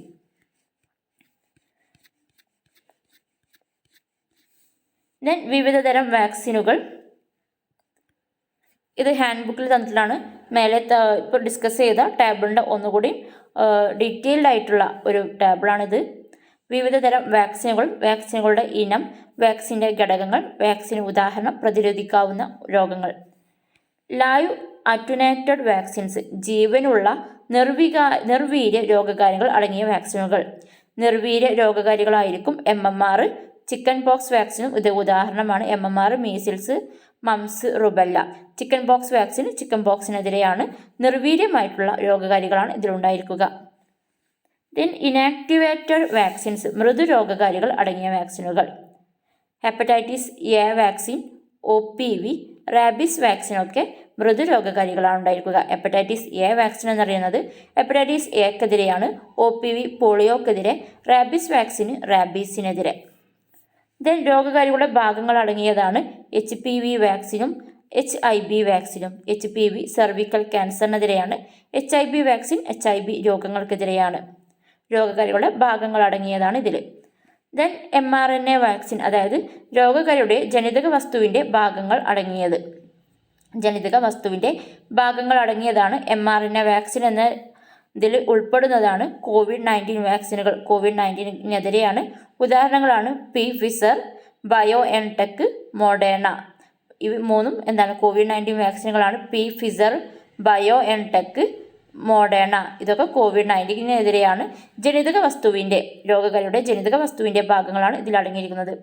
Then toxoid vaccine, രോഗകാരികൾ ഉണ്ടാക്കുന്ന ടോക്സിനുകൾ അടങ്ങിയ വാക്സിനുകളാണ് ടോക്സോയിഡ് വാക്സിൻ. DT വാക്സിൻ എന്ന് പറയുന്നത് കുട്ടികൾക്ക് കൊടുക്കുന്നതാണ്. ഡിഫ്തീരിയക്കും ടെറ്റനസിനുമെതിരെ. TD വാക്സിന് മുതിർന്ന ആളുകൾക്ക്, ടീൻസിന്, അതുപോലെ അഡൽട്സിനൊക്കെ കൊടുക്കുന്നതാണ് TD വാക്സിൻ. ഡിഫ്തീരിയ, ടെറ്റനസ് രോഗം തന്നെയാണതും. വാക്സിൻ്റെ ഓരോ പ്രായത്തിലും കൊടുക്കുന്ന വാക്സിനുകൾ 5ാം ക്ലാസ്സിലെ പാഠഭാഗത്ത് നമ്മൾ ആൾറെഡി ഡിസ്കസ് ചെയ്തിട്ടുള്ളതാണ്. ഇത് ഹാൻഡ് ബുക്കിൽ കൊടുത്തിട്ടുള്ളതാണ്. പുതുക്കിയ വാക്സിനേഷൻ ഷെഡ്യൂൾ, ജനനസമയം, ഇത് കൃത്യമായിട്ട് 5ാം ക്ലാസ്സിൽ നമ്മൾ ഡിസ്കസ് ചെയ്തിട്ടുണ്ട്. ഓരോ പ്രായം ഏതൊക്കെ രോഗങ്ങൾക്കെതിരെയാണെന്നും ജനനസമയത്ത് കൊടുക്കുന്നതാണ് BCG, OPV 0 dose, hepatitis B. 6 ആഴ്ചയാകുമ്പോൾ കൊടുക്കുന്നതാണ് OPV1, പെൻറ്റാവലൻ്റ് 1, റോട്ട 1, FIPV1 and PCV1. 10 ആഴ്ചയാകുമ്പോൾ OPV2, പെൻറ്റാവലൻ്റ് 2, റോട്ട 2. 14 ആഴ്ചയാകുമ്പോൾ OPV3, പെൻറ്റാവലൻ്റ് 3, റോട്ട 3, FIPV2, PCV2. 9 മാസമാകുമ്പോൾ MR1, vitamin A, PCV-B. 16 to 24 മാസമാകുമ്പോൾ DPT ആദ്യ dose, OPV booster dose, MR2, JE. 5-6 വയസ്സാകുമ്പോൾ, അതായത് 7 വയസ്സ് വരെയാണ് DPT രണ്ടാമത്തെ ബൂസ്റ്റർ ഡോസ്. 10 വയസ്സാകുമ്പോൾ TD, 16 വയസ്സാകുമ്പോഴും TD കൊടുക്കുന്നു. ദെൻ വാക്സിന് 2 തരത്തിലാണ് കൊടുക്കുന്നത്. വായയിലൂടെ കൊടുക്കുന്നതുണ്ട്, അതുപോലെ മൂക്കിലൂടെ കൊടുക്കുന്നതുണ്ട്. ഓറലായിട്ട് കൊടുക്കുന്ന വാക്സിനുകളാണ് ഓറൽ പോളിയോ വാക്സിൻ, OPV പോളിയോക്കെതിരെയാണ്. അതുപോലെ റോട്ട വൈറസ് വാക്സിനും ഓറൽ വായയിലൂടെ കൊടുക്കുന്നതാണ്. റോട്ട വൈറസ് വാക്സിന് ഡയറേഹിയ, അതായത് വയറിളക്കത്തിനെതിരെയുള്ള വാക്സിനാണ് rotavirus vaccine. Then intranasal, അതായത് മൂക്കിലൂടെ കൊടുക്കുന്നതാണ് ഹിൽക്കോൾ ഓറൽ കോളറ വാക്സിൻ, കോളറയ്ക്കെതിരെയാണ്. IN കോവാക്സി COVID-19-നെതിരെയാണ്, BBV154. Then Nasovac R intranasal flu വാക്സിനാണ്, ഇൻഫ്ലുവൻസക്കെതിരെയാണ്. ഇതൊരു ഇൻട്രാനാസൽ വാക്സിനാണ്. ഇതും ഹാൻഡ് ബുക്കിൽ വരുന്ന കാര്യമാണ്. നോട്ട് എഴുതിയിട്ട് കൃത്യമായിട്ട് പഠിക്കുക. ഓറലായിട്ട് വരുന്നതാണ് ഓറൽ പോളിയോ വാക്സിനും റോട്ട വൈറസ് വാക്സിനും. ഇൻട്രാനാഷണലായിട്ട് വരുന്നതാണ് ഹിൽക്കോൾ കോളറയ്ക്കെതിരെ. ഇൻകോവാക് ആൻഡ് BBV154 COVID-19-നെതിരെ. നാസോവാക് ഇൻട്രാനാസൽ ഫ്ലൂ വാക്സിന് ഇൻഫ്ലുവൻസക്കെതിരെ. ദെൻ ആർജിത രോഗങ്ങൾ. ആർജിത രോഗങ്ങൾ അറിയുന്നത് ഒരു ജന്മന ഇല്ലാതെ ഒരാളുടെ ജീവിതകാലയളവ് ഉണ്ടാകുന്ന രോഗങ്ങളാണ് ആർജിത രോഗങ്ങൾ. ദെൻ എന്താണ് സാംക്രമിക രോഗങ്ങൾ? ഒരാളിൽ നിന്ന് മറ്റൊരാളിലേക്ക് പകരുന്ന രോഗങ്ങളാണ് സാംക്രമിക രോഗങ്ങൾ. ഇതിൽ മിക്കവാറും സൂക്ഷ്മജീവികളായിരിക്കും ഈ രോഗത്തിന് കാരണമാവുന്നത്. സാംക്രമിക രോഗങ്ങൾ എന്ന് പറയുന്നത് പകരുന്ന രോഗങ്ങളെന്നാണ്. ദെൻ രോഗപകർച്ചാരീതികൾ. ഡയഗ്രാം തന്നിട്ടുണ്ട്. രോഗാണുവാഹക ഘടകങ്ങളാണ് താഴെ. മൃഗങ്ങൾ, അതുപോലെ ജലം, ഭക്ഷണം, ഈച്ച, കൊതുക്, എലി, അതുപോലെ കോഴി, പക്ഷികളിൽ നിന്നെല്ലാം രോഗങ്ങൾ വരാം. എന്നിട്ട് രോഗം വന്ന ഒരാൾ നേരിട്ടുള്ള മറ്റൊരാളുമായി സമ്പർക്കത്തിൽ ഏർപ്പെടുമ്പോൾ അത് അയാളിലേക്ക് അത് പകരാം. അതുപോലെ നമ്മൾ തൊട്ടിട്ടുള്ള ഒരു പ്രതലങ്ങളിൽ മറ്റൊരാൾ വന്ന് തൊടുമ്പോൾ അതിലൂടെയും അയാൾക്ക് പകരാം. അതുപോലെ മലിനമാക്കപ്പെട്ട ആഹാരത്തിലൂടെയും ജലത്തിലൂടെയും പകരുന്നു. ചുമ, തുമ്മൽ എന്നിവയിലൂടെ പകരുന്നു. വായുവിലെ കണികകളായിട്ടും ഇത് പകരാം. ദെൻ സൂക്ഷ്മജീവികൾ, രോഗകാരികളായിട്ടുള്ള സൂക്ഷ്മജീവികൾ ഒരുപാട് രോഗങ്ങൾക്ക് കാരണമാകുന്നുണ്ട്. ബാക്ടീരിയ, ഫംഗസ്, വൈറസ്, പ്രോട്ടോസോവ പോലുള്ള സൂക്ഷ്മജീവികൾ. അപ്പോൾ ഓരോ സൂക്ഷ്മജീവികളും അവ ഉണ്ടാക്കുന്ന രോഗങ്ങളും കൃത്യമായിട്ട് നമ്മൾ 5ാം ക്ലാസ്സിലെ പാഠഭാഗത്ത് പഠിച്ചതാണ്. ഇവിടെ ഓരോ സൂക്ഷ്മജീവികൾ ഉണ്ടാകുന്ന പ്രധാനപ്പെട്ട കുറച്ച് രോഗങ്ങളും അതിനെക്കുറിച്ചുള്ള കാര്യങ്ങളാണ് പഠിക്കുന്നത്. അപ്പോൾ ആദ്യം ബാക്ടീരിയ. ശരീരത്തിൽ പ്രവേശിച്ചു പെരുകുമ്പോൾ പുറത്തുവിടുന്ന ടോക്സിനുകൾ ആതിഥേയ കലകളെ നശിപ്പിക്കുകയും ശരീരപ്രവർത്തനങ്ങളെ തടസ്സപ്പെടുത്തുകയും ചെയ്യുന്നു. ചിലത് കോശസ്ഥലത്തെ തകർക്കുന്ന എൻസൈം ഉൽപ്പാദിപ്പിച്ച് കോശത്തെ നശിപ്പിക്കുന്നു. അപ്പോൾ ബാക്ടീരിയ എങ്ങനെയാണ് ഒരു ശരീരത്തിൽ രോഗമുണ്ടാക്കുന്നതാണ് പറയുന്നത്. ശരീരത്തിൽ പ്രവേശിച്ച് പെരുകുമ്പോൾ ബാക്ടീരിയ പെരുകുന്നു. പുറത്തുവിടുന്ന ടോക്സിനുകൾ ആതിഥേയ കലകളെ, അതായത് ഒരു വ്യക്തിയിലെ ടിഷ്യൂസിനെ നശിപ്പിക്കുകയും ശരീരപ്രവർത്തനങ്ങളെ തടസ്സപ്പെടുത്തുകയും ചെയ്യുന്നു. ചിലത് കോശസ്ഥലത്തെ തകർക്കുന്ന എൻസൈം ഉൽപ്പാദിപ്പിച്ച് കോശത്തെ തന്നെ നശിപ്പിച്ച് കളയുന്നു. ബാക്ടീരിയ കാരണമായിട്ട് ഉണ്ടാകുന്ന ഒരു രോഗമാണ് ക്ഷയം. ക്ഷയത്തെക്കുറിച്ച് നോക്കാം. ക്ഷയത്തിൻ്റെ രോഗകാരി എന്ന് പറയുന്നത് മൈക്കോബാക്ടീരിയം ട്യൂബർകുലോസിസ് ആണ്. പകർച്ചാരീതി വായുവിലൂടെയാണ് ക്ഷയം പകരുന്നത്. ബാധിക്കുന്ന ഭാഗം ശ്വാസകോശം, വൃക്ക, അസ്ഥി, മസ്തിഷ്കം. ലക്ഷണം ചുമ, പനി, വിശപ്പില്ലായ്മ, ക്ഷീണം, കഫത്തിൽ രക്തം. ഒരുപാട് ലക്ഷണങ്ങളുണ്ട്, പ്രധാനപ്പെട്ടതാണിത്. അതുപോലെ ക്ഷയത്തിനെതിരെ എടുക്കുന്ന ചികിത്സ എന്ന് പറയുന്നത് BCG വാക്സിൻ എടുക്കാറുണ്ട്. അതുപോലെ ആൻറ്റിബയോട്ടിക് എടുക്കുന്ന ഒരു ദീർഘകാല ചികിത്സയാണ് ഡോട്സ്. ക്ഷയം ഒരു ബാക്ടീരിയ കാരണമാകുന്ന ഒരു രോഗമാണ് ക്ഷയം. ക്ഷയത്തിൻ്റെ രോഗകാരി എന്ന് പറയുന്നത് മൈക്കോബാക്ടീരിയം ട്യൂബർകുലോസിസ് ആണ്. ക്ഷയം വായുവിലൂടെയാണ് പകരുന്നത്. ക്ഷയം ബാധിക്കുന്ന ഭാഗങ്ങളാണ് ശ്വാസകോശം, വൃക്ക, അസ്ഥി, മസ്തിഷ്കം. ക്ഷയം രോഗത്തിൻ്റെ ലക്ഷണങ്ങളാണ് ചുമ, പനി, വിശപ്പില്ലായ്മ, ക്ഷീണം, കഫത്തിൽ രക്തം. അതുപോലെ ക്ഷയത്തിനെടുക്കുന്ന ചികിത്സയാണ് BCG വാക്സിൻ, ഡോട്സ് എന്ന് പറയുന്നത് ആൻറ്റിബയോട്ടിക് എടുക്കുന്ന ദീർഘകാല ചികിത്സയാണ്. ദെൻ എലിപ്പനി. ബാക്ടീരിയ തന്നെ കാരണമാകുന്ന മറ്റൊരു അസുഖമാണ് എലിപ്പനി. എലിപ്പനിയുടെ രോഗകാരി ലെപ്റ്റോസ്പൈറ. പകർച്ച രീതി ജലത്തിലൂടെയാണ് പകരുന്നത്.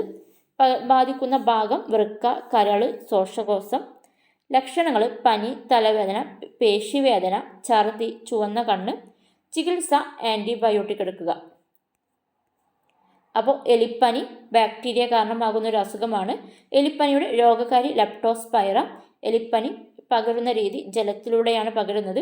എലിപ്പനി ബാധിക്കുന്ന ഭാഗങ്ങളാണ് വൃക്ക, കരൾ, ശ്വാസകോശം. എലിപ്പനിയുടെ ലക്ഷണങ്ങളാണ് പനി, തലവേദന, പേശി വേദന, ഛർദി, ചുവന്ന കണ്ണ്. എലിപ്പനിക്കെടുക്കുന്ന ചികിത്സ ആൻറ്റിബയോട്ടിക് ആണ്. ആൻറ്റിബയോട്ടിക് എന്ന് പറയുന്നത് ബാക്ടീരിയക്കെതിരെയുള്ള കാര്യമാണ് ആൻറ്റിബയോട്ടിക്. ദെൻ രണ്ടാമത്തെ സൂക്ഷ്മജീവിയാണ് വൈറസ്. വൈറസിൻ്റെ പ്രവർത്തനം എങ്ങനെയാണ്? വൈറസ് ശരീരത്തിൽ പ്രവേശിച്ച് ആതിഥേയ കോശങ്ങളുടെ ജനിതക സംവിധാനം ഉപയോഗിച്ച് പെരുകുന്നു. അങ്ങനെ കോശങ്ങളെ നശിപ്പിച്ച് രോഗം ഉണ്ടാക്കുന്നു. വൈറസ് ശരീരത്തിൽ പ്രവേശിക്കുകയും ആതിഥേയ കോശങ്ങളുടെ ജനിതക സംവിധാനം ഉപയോഗിച്ച് പെരുകുകയും അങ്ങനെ കോശങ്ങളെ നശിപ്പിച്ച് രോഗം ഉണ്ടാക്കുകയും ചെയ്യുന്നു. വൈറസ് കാരണമാകുന്ന ഒരു അസുഖമാണ് എയ്ഡ്സ്. എയ്ഡ്സ് എന്ന് പറയുന്നത് acquired immunodeficiency syndrome. Full form ശ്രദ്ധിക്കണം, അക്വയർഡ് ഇമ്മ്യൂണോ ഡെഫിഷ്യൻസി സിൻഡ്രോം. എയ്ഡ്സിന് കാരണമാകുന്ന രോഗകാരിയാണ് human immunodeficiency virus, HIV. ഇത് പകർന്ന രീതിയാണ് രോഗബാധിതരുമായിട്ടുള്ള ലൈംഗിക ബന്ധം, സിറിഞ്ച് പങ്കുവയ്ക്കൽ, രക്തം, അവയവം ദാനം ചെയ്യൽ, രോഗബാധിതയായ അമ്മയിൽ നിന്ന് ശിശുവിലേക്ക്. സിറിഞ്ച് പങ്കുവയ്ക്കൽ എന്ന് പറയുമ്പോൾ രോഗബാധിതനുമായിട്ട് സിറിഞ്ച് പങ്കുവയ്ക്കുന്നത്. അതുപോലെ രോഗമുള്ള ഒരാളുടെ അടുത്തുനിന്ന് രക്തം, അവയവം സ്വീകരിക്കുന്നതിലൂടെയും ഈ രോഗം പകരാം. ബാധിക്കുന്ന ഭാഗം T ലിംഫോസൈറ്റുകളെയാണ് എയ്ഡ്സ് ബാധിക്കുന്നത്. അപ്പോൾ എന്താണ് T ലിംഫോസൈറ്റുകൾ എന്ന് പറയുന്നത്? രോഗപ്രതിരോധമാണ്. രോഗങ്ങളെ ചെറുക്കാനുള്ള കഴിവ് അതുകൊണ്ട് തന്നെ കുറയുന്നു. ലക്ഷണം ലക്ഷണം എല്ലാതരം അസുഖങ്ങളും വരാം. ഒരു അസുഖം വന്നാലും ചെറിയ ജലദോഷം വേണമെങ്കിലും അത് പിന്നീട് സുഖപ്പെടാത്ത അവസ്ഥയിലേക്കാണ് എയ്ഡ്സ് ഉള്ള ഒരാളുടെ എത്തിക്കുക. അങ്ങനെ അത് മൂർജിച്ച് ന്യൂമോണിയ ആയിട്ടും ക്ഷയമായിട്ടും വലിയ രോഗങ്ങളിലേക്ക് കടക്കുന്നു. ചികിത്സ എന്ന് പറയുന്നത് പൂർണ്ണമായിട്ട് ഭേദമാക്കാൻ കഴിയില്ല. ആൻറ്റി റിട്രോവൈറൽ തെറാപ്പി ചെയ്തുകൊണ്ട് ഇതിൻ്റെ പേരുകൾ നിയന്ത്രിക്കാനാവും. അപ്പോൾ എയ്ഡ്സ് വൈറസ് കാരണമാകുന്നൊരു രോഗമാണ് എയ്ഡ്സ്. എയ്ഡ്സ് എന്ന് പറയുന്നത് അക്യൂർഡ് ഇമ്മ്യൂണോ ഡെഫിഷ്യൻസി സിൻഡ്രോം. എയ്ഡ്സിൻ്റെ രോഗകാരി human immunodeficiency virus HIV ആണ്. എയ്ഡ്സ് പകരുന്ന രീതി രോഗബാധിതരുമായിട്ടുള്ള ലൈംഗിക ബന്ധം, രോഗബാധിതരുടെ സിറിഞ്ച് പങ്കുവയ്ക്കൽ, അവരിൽ നിന്ന് രക്തം അവയവം സ്വീകരിക്കൽ, രോഗബാധിതയായ അമ്മയിൽ നിന്ന് കുട്ടിയുടെ പ്രഗ്നൻ്റ് ആയിരിക്കുമ്പോൾ അമ്മക്ക് ആ രോഗം ഉണ്ടായിട്ടുണ്ടെങ്കിൽ കുഞ്ഞിനും ആ രോഗം ഉണ്ടായിരിക്കും. അതുപോലെ എയ്ഡ്സ് ബാധിക്കുന്ന ഭാഗം T ലിംഫോസൈറ്റുകളാണ്. അതുകൊണ്ട് തന്നെ രോഗം ചെറുക്കാനുള്ള പ്രതിരോധ ശേഷി അയാളിൽ കുറയുന്നു. ലക്ഷണങ്ങൾ എല്ലാതരം അസുഖങ്ങളും ഉണ്ടാവാം. അത് മൂർധാനാവസ്ഥയിലേക്ക് എത്തുന്നു. ചികിത്സ എയ്ഡ്സ് പൂർണ്ണമായിട്ട് ഭേദമാക്കാൻ കഴിയില്ല. ആൻറ്റി റിട്രോവൈറൽ തെറാപ്പി പ്രകാരം ഇതിനെ പെരുക്കൽ നിയന്ത്രിക്കാനാവും. ദെൻ മറ്റൊരു വൈറൽ രോഗമാണ് നിപ്പ. നിപ്പയുടെ രോഗകാരി നിപ്പ വൈറസാണ് NIV. പകർച്ചാരീതി ഡയഗ്രാം തന്നിട്ടുണ്ട്. ഒരു മരത്തിലെ ഫലവൃക്ഷത്തിൽ നിന്ന് ആ ഫലങ്ങൾ വീഴുകയും അതിൽ വവ്വാലുകൾ അതുപോലെ പന്നികളൊക്കെ ഭക്ഷിച്ചത് അതിൻ്റെ ബാക്കി വരുന്നത് മനുഷ്യനിലേക്ക് എത്തുമ്പോഴാണ് നിപ്പ പകരുന്നത്. നിപ്പയുടെ ലക്ഷണങ്ങൾ പനി, തലവേദന, പേശിവേദന, ഛർദി, മൂർജിക്കുമ്പോൾ അപസ്മാരം, ബോധക്ഷയമൊക്കെ ഉണ്ടാവാം. നിലവിൽ ചികിത്സ കണ്ടെത്തിയിട്ടില്ല. സങ്കീർണത കുറക്കാൻ ലക്ഷണങ്ങൾക്ക് ചികിത്സ എടുക്കാം.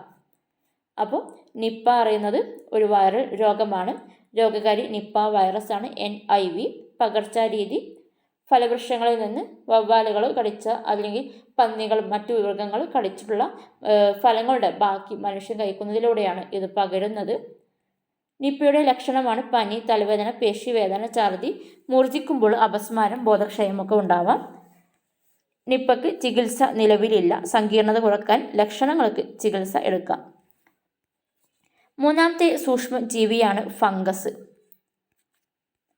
ചർമ്മത്തിലും നഖങ്ങളിലും നേരിട്ട് അണുബാധ ഉണ്ടാക്കുകയോ വിഷവസ്തുക്കൾ ഉൽപ്പാദിപ്പിക്കുകയോ ചെയ്യുന്നു. ഫംഗസ് എന്ന് പറയുന്നത് ചർമ്മത്തിൽ നഖങ്ങളിൽ നേരിട്ട് അണുബാധ ഉണ്ടാക്കുകയോ വിഷവസ്തുക്കൾ ഉൽപ്പാദിപ്പിക്കുകയോ ചെയ്യുന്നു. റിംഗ്വേം ഒരു ഫംഗൽ ഡിസീസാണ്. ഒരു ഫംഗൽ കാരണമായിട്ടുള്ള രോഗമാണ് റിംഗ്വേം. റിംഗ്വേം എന്ന് പറയുന്നത് ത്വക്കിൽ വൃത്താകൃതിയിലുള്ള ചുവന്ന പാടുകൾ, അത് ചൊറിച്ചിൽ എല്ലാമാണ് റിംഗ്വേം കാരണം എന്ന് പറയുന്നത്. പകർച്ചാരീതി സ്പർശനത്തിലൂടെ അല്ലെങ്കിൽ മലിന വസ്തുക്കളിലൂടെ, മൃഗങ്ങൾ എന്നിവയിലൂടെ ഇത് പകരാം. അപ്പോൾ റിംഗ്വേം ഒരു ഫംഗൽ രോഗമാണ്. ത്വക്കിൽ വൃത്താകൃതിയിലുള്ള ഒരു ചുവന്ന പാടുകൾ, ചൊറിച്ചിലൊക്കെയാണ് ഇതിൻ്റെ ലക്ഷണങ്ങൾ. പകർച്ചാരീതി സ്പർശനം, മലിന വസ്തുക്കൾ, മൃഗങ്ങൾ എന്നിവയിലൂടെ പകരാം. ദെൻ കാൻഡിഡിയാസിസും ഒരു ഫംഗൽ രോഗമാണ്. വായിൽ വെളുത്ത പാട്, ചൊറിച്ചിലാണ് ലക്ഷണങ്ങൾ. നിറം മങ്ങിയ കട്ടിയുള്ള നഖങ്ങളും ഇതിന് ലക്ഷണങ്ങളാണ്. കാൻഡിഡിയാസിസ് ഫംഗൽ ഡിസീസാണ്. വായിൽ വെളുത്ത പാട്, ചൊറിച്ചിൽ, നിറം മങ്ങിയ കട്ടിയുള്ള നഖങ്ങൾ എല്ലാം ലക്ഷണമാണ്. നാലാമത്തെ സൂക്ഷ്മജീവിയാണ് പ്രോട്ടോസോവ. പ്രോട്ടോസോവ ഏകകോശ യൂക്കാരിയോട്ടുകളാണ്. യൂക്കാരിയോട്സ് ആണ് പ്രോട്ടോസോവ എന്ന് പറയുന്നത്. ഏകകോശമാണ്. പ്രോട്ടോസോവ ചുവന്ന രക്താണുക്കളെ ആക്രമിച്ച് അവയിൽ പെരുകി നശിപ്പിക്കുന്നു. പ്രോട്ടോസോവ ചുവന്ന രക്താണുക്കളെയാണ് ആക്രമിക്കുന്നത്. അവയിൽ പെരുകുകയും അവയെ നശിപ്പിക്കുകയും ചെയ്യുന്നു. ദോഷകരമായ വസ്തുക്കൾ പുറത്തുവിടുന്നു. ശരീരപ്രവർത്തനത്തെ ബാധിക്കുകയും ചെയ്യുന്നു. പ്രോട്ടോസോവയുടെ പ്രവർത്തനമാണ് ഏകകോശ യൂക്കാരിയോട്ടുകളാണിവ. ചുവന്ന രക്താണുവിനെയാണ് ആക്രമിക്കുന്നതും അവിടെ പെരുകുകയും നശിപ്പിക്കുകയും ചെയ്യുന്നു. ദോഷകരമായ വസ്തുക്കൾ ശരീരത്തിലേക്ക് വിടുകയും ശരീരപ്രവർത്തനത്തെ ബാധിക്കുകയും ചെയ്യുന്നു. ഒരു പ്രോട്ടോസോവൽ രോഗമാണ് മലമ്പനി. പ്രോട്ടോസോവ കാരണമാകുന്ന ഒരു രോഗമാണ് മലമ്പനി. മലമ്പനിയുടെ രോഗകാരിയാണ് പ്ലാസ്മോഡിയം. ഇതിനെ രോഗാണുവാഹകർ, അതായത് രോഗത്തെ വഹിക്കുന്നത് ആരാണ്? അനോഫിലസ് കൊതുകുകളാണ്. പകർച്ചാരീതി ഡയഗ്രാം തന്നിട്ടുണ്ട്. പ്ലാസ്മോഡിയം ശരീരത്തിലേക്ക് എത്തുന്നു. അതായത് ഒരു അനോഫിലസ് കൊതുകാണ് ഇത് രോഗം അണുവിനെ വഹിച്ചു കൊണ്ടുപോകുന്നത്. ഈ കൊതുക് നമ്മളെ ബൈറ്റ് ചെയ്യുന്നതിലൂടെ കൊതുകിൽ നിന്ന് പ്ലാസ്മോഡിയം നമ്മുടെ ശരീരത്തിലേക്കെത്തും. അത് കരളിലേക്കെത്തുകയും അവിടെ പെരുകുകയും ചുവന്ന രക്തകോശങ്ങളെ നശിപ്പിക്കുകയും ചെയ്യുന്നു. പിന്നെ വന്നിരിക്കുന്ന ആ കൊതുക് എന്ത് ചെയ്യും? ആ കൊതുകിലേക്ക് ഇത് പകരുകയും ആ കൊതുക് പിന്നെ മറ്റൊരാളെ ബൈറ്റ് ചെയ്യുന്നതിലൂടെ അയാളിലേക്കും ഈ രോഗം പകരുകയും ചെയ്യുന്നു. ലക്ഷണങ്ങൾ: പനി, കുളിരോടുകൂടിയ വിറയൽ, ഛർദി, ശരീരവേദന. ചികിത്സ: ആൻറ്റി മലേറിയൻ മരുന്നുകൾ. മലമ്പനി ഒരു പ്രോട്ടോസോവൽ ഡിസീസാണ്. മലമ്പനിയുടെ രോഗകാരിയാണ് പ്ലാസ്മോഡിയം. മലമ്പനി രോഗാണുവാഹകരാണ് അനോഫിലസ് കൊതുക്. മലമ്പനിയുടെ പകർച്ചാരീതി അനോഫിലസ് കൊതുകിലൂടെയാണ് ഇത് പകരുന്നത്. മലമ്പനിയുടെ ലക്ഷണങ്ങൾ: പനി, കുളിരോടുകൂടിയ വിറയൽ, ഛർദി, ശരീരവേദന. ഇനിയും ഉണ്ട്, പ്രധാനപ്പെട്ടതാണ് തന്നിട്ടുള്ളത്. മലമ്പനിക്കെതിരെയുള്ള ചികിത്സ എന്ന് പറയുന്നത് ആൻറ്റി മലേറിയൻ മരുന്നുകൾ എടുക്കുകയാണ്. ദെൻ അമീബിക് മസ്തിഷ്ക ജ്വരം. അമീബിക് മസ്തിഷ്ക ജ്വരം ഒരു പ്രോട്ടോസോവൽ ഡിസീസാണ്. രോഗകാരി എന്ന് പറയുന്നത് നെഗ്ലേറിയ ഫൗലേറിയാണ്. പകർച്ചാരീതി: കെട്ടിക്കിടക്കുന്ന വെള്ളത്തിലൂടെയാണ് ഇത് പകരുന്നത്. വെള്ളത്തിൽ 115 ഡിഗ്രി ഫാരൻഹീറ്റ് വരെ ഈ അമീബിക് രോഗകാരികൾ അതിജീവിക്കുന്നുണ്ട്. അതുകൊണ്ട് തന്നെ ചൂടുള്ള വെള്ളത്തിലും ഈ രോഗകാരികളെ കാണാം. ലോകത്ത് ആദ്യമായിട്ട് അമീബിക് മസ്തിഷ്ക ജ്വരം കാണപ്പെടുന്നത് 1965 ആസ്ട്രേലിയയാണ്. 1971 ഇന്ത്യയിൽ റിപ്പോർട്ട് ചെയ്യുന്നത്. 2016 കേരളത്തിൽ ആലപ്പുഴയിലാണ് ആദ്യമായിട്ട് റിപ്പോർട്ട് ചെയ്യുന്നത്. അമീബിക് മസ്തിഷ്ക ജ്വരം രോഗകാരി നെഗ്ലേറിയ ഫൗലേറി. അമീബിക് മസ്തിഷ്ക ജ്വരം പകരുന്നത് കെട്ടിക്കിടക്കുന്ന വെള്ളത്തിലൂടെയാണ്. വെള്ളത്തിൽ 115 ഫാരൻഹീറ്റ് വരെ ഇത് രോഗാണുക്കൾ അതിജീവിക്കുന്നുണ്ട്. ലോകത്ത് ആദ്യമായിട്ട് 1965 ആസ്ട്രേലിയയിലാണ് റിപ്പോർട്ട് ചെയ്യുന്നത്. 1971 ഇന്ത്യയിൽ ആദ്യമായിട്ട് റിപ്പോർട്ട് ചെയ്യുന്നു. 2016 ആലപ്പുഴയിൽ കേരളത്തിൽ ആദ്യമായിട്ട് റിപ്പോർട്ട് ചെയ്യുന്നു. ദെൻ വിരശല്യം. വിരകൾ കാരണമാവുന്ന അസുഖങ്ങളാണ് വിരശല്യം. രോഗകാരി കൃമി, ഉരുണ്ടുവിര. ലക്ഷണം: പോഷകക്കുറവ്, ക്ഷീണം, വയറുവേദന. വിരശല്യത്തിനെടുക്കുന്ന ചികിത്സയാണ് ആൽബൻഡസോൾ ഗുളികകൾ. വിരശല്യത്തിനെടുക്കുന്ന ചികിത്സയാണ് ആൽബൻഡസോൾ ഗുളിക. ദെൻ മന്ത്. മന്തിൻ്റെ രോഗകാരി ഫൈലേറിയൻ വിരകളാണ്. വിരകൾ കാരണമാകുന്ന രോഗങ്ങളാണ് ഡിസ്കസ് ചെയ്യുന്നത്. മന്ത് രോഗകാരി ഫൈലേറിയൻ വിരകൾ. ലിംഫ് വാഹികളിൽ തങ്ങി നിന്ന് ലിംഫിൻ്റെ സാധാരണ ഒഴുക്കിനെ തടസ്സപ്പെടുത്തുന്നു. ലിംഫ് വാഹികളിലാണ് ഈ രോഗാണുക്കളെ കാണപ്പെടുന്നത്. ഇവ ലിംഫ് വാഹികളിൽ തങ്ങി നിന്നിട്ട് ലിംഫിൻ്റെ ഒഴുക്കിനെ തടസ്സപ്പെടുത്തുന്നു. ഈ രോഗാണുവാഹകർ ക്യൂലസ് പെൺകൊതുകുകളാണ് ഇവ പരത്തുന്നത്. ലക്ഷണം: കാലുകൾ, കൈകൾ, ജനനേന്ദ്രിയങ്ങൾ വീങ്ങി വലുതാകുന്നു. കാല്, കൈ, ജനനേന്ദ്രിയങ്ങൾ എന്താണ്? വീങ്ങി വലുതാവുന്നു. അതാണ് മന്ത്. ഫൈലേറിയൻ വിരകളാണ് രോഗകാരികൾ. ലിംഫ് വാഹികളിൽ തങ്ങി നിന്ന് ലിംഫിൻ്റെ സാധാരണ ഒഴുക്കിനെ തടസ്സപ്പെടുത്തുന്നു. മന്തിൻ്റെ രോഗാണുവാഹകർ ക്യൂലസ് പെൺകൊതുകുകളാണ്. ലക്ഷണം: കാലുകൾ, കൈകൾ, ജനനേന്ദ്രിയങ്ങൾ വീങ്ങി വലുതാകുന്നു. ദെൻ ഹാൻഡ് ബുക്കിൽ വന്നുള്ള ഒരു കാര്യമാണ് കൊതുക് ജന്യ രോഗങ്ങൾ. കൊതുക് എന്താണ്? പരത്തുന്ന രോഗങ്ങളാണ്. ഡെങ്കി ഫീവർ എന്താണ്? Aedes albopictus. കൊതുകുകളും രോഗകാരികളായിട്ടുള്ള ഡിസീസസ് ആണ് ഡെങ്കി. ഈഡീസ് ആൽബോപിക്ടസും ഈഡീസ് ഈജിപ്തിയാണ് ഇതുണ്ടാക്കുന്നത്. Aedes albopictus and Aedes aegypti. Chikungunya ഇതന്നെ ഈഡീസ് ആൽബോപിക്ടസും ഈഡീസ് ഈജിപ്തിയാണ് ഉണ്ടാക്കുന്നത്. മലേറിയ 2 തരത്തിലുണ്ട്. പ്രൈമറി വെക്ടേഴ്സ് ആയിട്ടുള്ളത് Anopheles culicifacies, Anopheles fluviatilis, Anopheles stephensi, Anopheles dirus, Anopheles minimus. Rank making questions വരാനുള്ള സാധ്യതയുണ്ട്. Malaria primary vectors Anopheles. Important ആണ് ഈ ടേബിൾ, കൃത്യമായിട്ട് പഠിച്ചിരിക്കണം. മലേറിയൻ്റെ പ്രൈമറി വെക്ടേഴ്സാണ് Anopheles culicifacies, Anopheles ഫ്ലൂവിയാറ്റാലിസ്, anopheles stephensi, Anopheles dirus, Anopheles minimus. Then മലേറിയയുടെ സെക്കൻഡറി വെക്ടേഴ്സാണ് Anopheles annularis, Anopheles philippinensis, Anopheles varuna. Then Zika പനിയുടെ കാരണമാകുന്ന വെക്ടേഴ്സാണ് ഈഡീസ് ആൽബോപിക്ടസും ഈഡീസ് ഈജിപ്തിയും. ഡെങ്കി, ചിക്കൻ ഗുനിയ, സിക എന്താണ്? സെയിം ആണ് വരുന്നത്, ആൽബോപിക്ടസും ഈജിപ്തിയും. ദെൻ ജപ്പാനീസ് എൻസെഫലൈറ്റിസ് കാരണമാകുന്ന vectors Culex tritaeniorhynchus and Culex vishnui, Culex pseudovishnui, Culex gelidus. Okay. Then cancer. Cancer പകരാത്ത രോഗമാണ്. ക്യാൻസർ എന്ന് പറയുന്നത് അസാധാരണവും അനിയന്ത്രിതവുമായ കോശവിഭജനം. ത്വരിതമായിട്ട് ദ്രുതഗതിയിൽ കോശങ്ങൾ വിഭജിച്ച് ഒരുപാടാവുന്ന അവസ്ഥയാണ്. അസാധാരണവും അനിയന്ത്രിതവുമായ കോശവിഭജനമാണ് ക്യാൻസർ എന്ന് പറയുന്ന ഒരു അവസ്ഥ. ഇത് പകരാത്ത രോഗമാണ്. കാരണങ്ങൾ പലതാവാം. ജനിതകമായിട്ടുള്ളതാവാം, പാരിസ്ഥിതിക ഘടകങ്ങളാവാം, ജീവിതശൈലിയാകാം, വൈറസ് ബാധയുമാകാം. ചികിത്സ ശാസ്ത്രക്രിയ, കീമോതെറാപ്പി, വികിരണ ചികിത്സ, radiation, immunotherapy, targeted therapy, hormone therapy. അപ്പോൾ ക്യാൻസർ പകരാത്തൊരു അസുഖമാണ്. അസാധാരണവും അനിയന്ത്രിതവുമായ കോശവിഭജനമാണ് ഈ അവസ്ഥ. കാരണങ്ങൾ ജനിതകമാകാം, അല്ലെങ്കിൽ പാരിസ്ഥിതികമാകാം, വൈറസ് ബാധയാകാം, ജീവിതശൈലിയാകാം.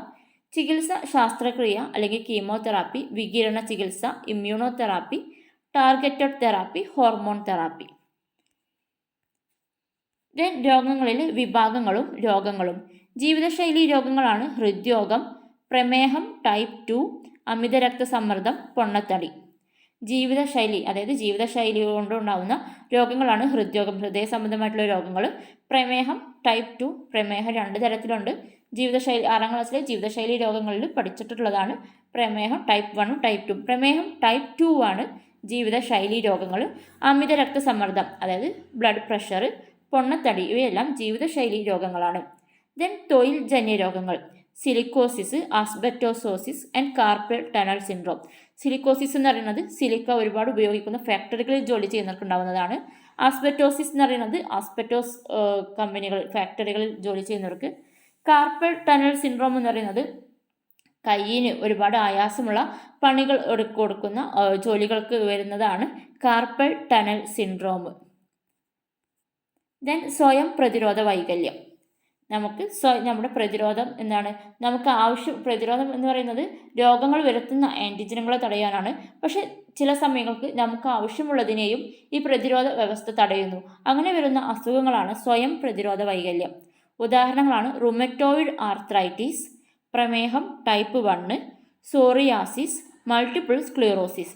സ്വയം പ്രതിരോധ വൈകല്യങ്ങളാണ് റുമറ്റോയിഡ് ആർത്രൈറ്റിസ്, പ്രമേഹം type 1, psoriasis, multiple sclerosis. Then പോഷണ വൈകല്യം, അതായത് പോഷകങ്ങളുടെ കുറവ് മൂലമുണ്ടാകുന്നത്. അനീമിയ, ഇരുമ്പിൻ്റെ കുറവ് മൂലമുണ്ടാകുന്നു. മരാസ്മസ്, പ്രോട്ടീൻ കൊഴുപ്പ് എന്നിവയുടെ കുറവ് മൂലമാണ് മരാസ്മസ് ഉണ്ടാകുന്നത്. ഗോയിറ്റർ, അയഡിൻ്റെ കുറവ്. കോഷിയോർക്കർ, പ്രോട്ടീൻ്റെ കുറവ്. ദെൻ പാരമ്പര്യ രോഗങ്ങൾ, അതായത് പിതാവിൽ നിന്ന് പാരമ്പര്യമായിട്ട് ഒരു വ്യക്തിക്ക് കിട്ടുന്ന രോഗങ്ങളാണ് പാരമ്പര്യ രോഗങ്ങൾ. പാരമ്പര്യ രോഗങ്ങൾക്ക് ഉദാഹരണമാണ് sickle cell anaemia. Sickle cell അനീമിയക്ക് കാരണമാകുന്നത് ഹീമോഗ്ലോബിൻ ഉൽപ്പാദനത്തെ നിയന്ത്രിക്കുന്ന ജീനിൻ്റെ തകരാറാണ്. HB ഉൽപ്പാദനത്തെ നിയന്ത്രിക്കുന്ന ജീനിൻ്റെ തകരാറാണ് സിക്കിൾ സെൽ അനീമിയക്ക് കാരണമാകുന്നത്. ബാധിക്കുന്ന വിധം എന്ന് പറയുമ്പോൾ ചുവന്ന രക്താണുക്കൾ റൗണ്ട് ഷേപ്പ്, അതായത് വട്ടത്തിലാണ് അതിൻ്റെ ഷേപ്പ്. ഇത് അരിവാൾ രൂപത്തിലാകുന്നു. ഇവ അരിവാൾ രൂപത്തിലാകുമ്പോൾ തന്നെ ഇവ എന്ത് ചെയ്യും? ലോമികകളിൽ തങ്ങി നിന്ന് രക്തപ്രവാഹം തടയുന്നു. അതുപോലെ തന്നെ ചുവന്ന രക്താണുക്കളുടെ ഓക്സിജൻ വാഹകശേഷി കുറയുകയും ചെയ്യുന്നു. അത് റൗണ്ട് ഷേപ്പിലാകുമ്പോഴുള്ള വാഹകശേഷി അരിവാൾ ഷേപ്പിലാകുമ്പോൾ ഒരു RBCക്ക്, അതായത് ചുവന്ന രക്താണു ഉണ്ടായിരിക്കുകയില്ല. അപ്പോൾ ഓക്സിജൻ വാഹകശേഷി കുറയുന്നു. ഇവിടെ രൂപമാറ്റം വന്ന ചുവന്ന രക്താണുക്കളാണ് കാണിച്ചിട്ടുള്ളത്. ആദ്യം റൗണ്ട് ഷേപ്പ്ഡാണ്. പിന്നെ അതെന്ത് ചെയ്യുന്നു? ഈ സിക്കിൾ സെൽ അനീമിയ എന്ന രോഗം ബാധിച്ച ഒരാൾക്ക് HP, അതായത് ഹീമോഗ്ലോബിൻ ജീനിൻ്റെ തകരാറ് മൂലമാണ് ഈ അസുഖം ഉണ്ടാകുന്നത്. റൗണ്ട് ഷേപ്പ്ഡ് ചുവന്ന രക്താണുക്കൾ അരിവാൾ ഷേപ്പിലേക്ക് മാറുന്നു. ഈ അരിവാൾ ഷേപ്പിലായതുകൊണ്ട് തന്നെ ലോമികകളിൽ ഇവ തങ്ങി നിൽക്കുകയും രക്തപ്രവാഹം തടയുകയും ചെയ്യുന്നു. അതുപോലെ തന്നെ റൗണ്ട് ഷേപ്പായപ്പോഴുള്ള ഓക്സിജൻ്റെ വാഹകശേഷി അരിവാൾ ഷേപ്പിലാകുമ്പോൾ കിട്ടുന്നില്ല. അപ്പോൾ ഓക്സിജൻ്റെ കുറവും ബ്ലഡിൽ വരുന്നു. മറ്റൊരു പാരമ്പര്യ അസുഖമാണ് ഹീമോഫീലിയ. ഹീമോഫീലിയ എന്ന് പറയുന്നത് രക്തം കട്ടപിടിക്കാനുള്ള പ്രോട്ടീനുകളുടെ ഉൽപ്പാദനത്തെ നിയന്ത്രിക്കുന്ന ജീനിൻ്റെ തകരാറ്. രക്തം കട്ടപിടിക്കാനുള്ള പ്രോട്ടീനുകളുടെ തകരാറാണ് സംഭവിക്കുന്നത്. രക്തം കട്ടപിടിക്കാനുള്ള പ്രോട്ടീനുകൾ നമ്മൾ പഠിച്ചതാണ്, ത്രോംബോപ്ലാസ്റ്റിനും ത്രോംബിനൊക്കെ.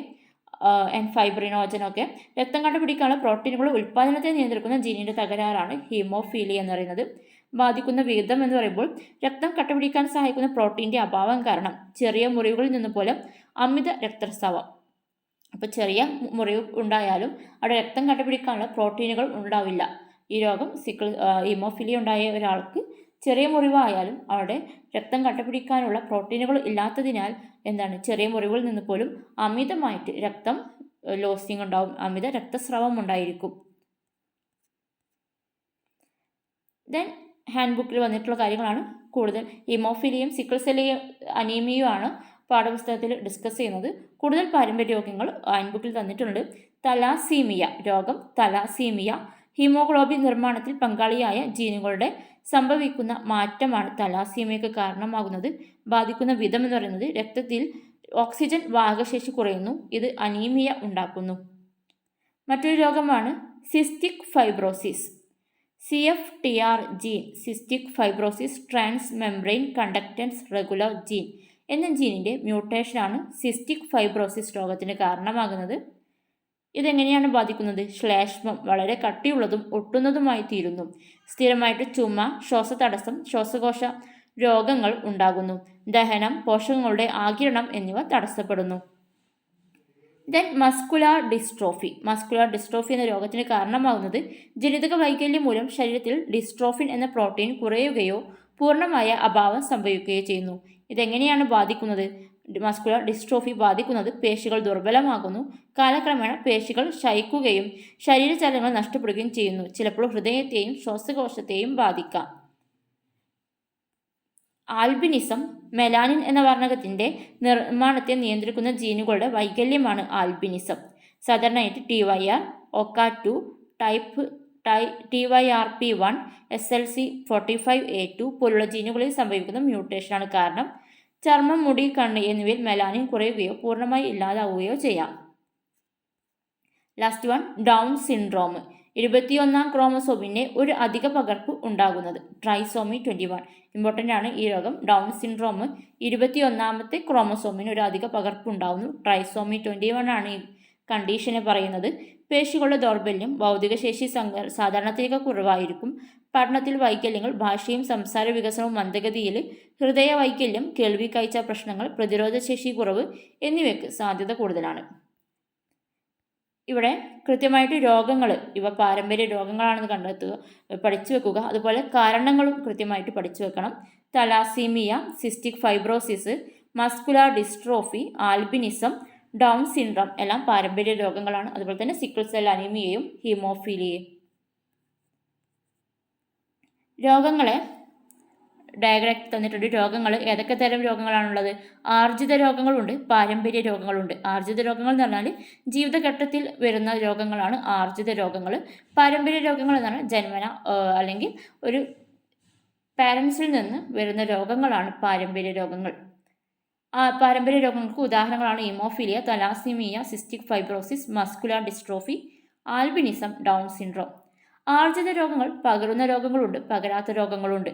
പകരുന്ന രോഗങ്ങൾക്ക് ഉദാഹരണങ്ങളാണ് കുഷ്ഠം, ക്ഷയം, എലിപ്പനി, എയ്ഡ്സ്, നിപ്പ, റിംഗ്വേം, കാൻഡിഡിയാസിസ്, മലമ്പനി, അമീബിക് മസ്തിഷ്കജ്വരം, മന്ത്.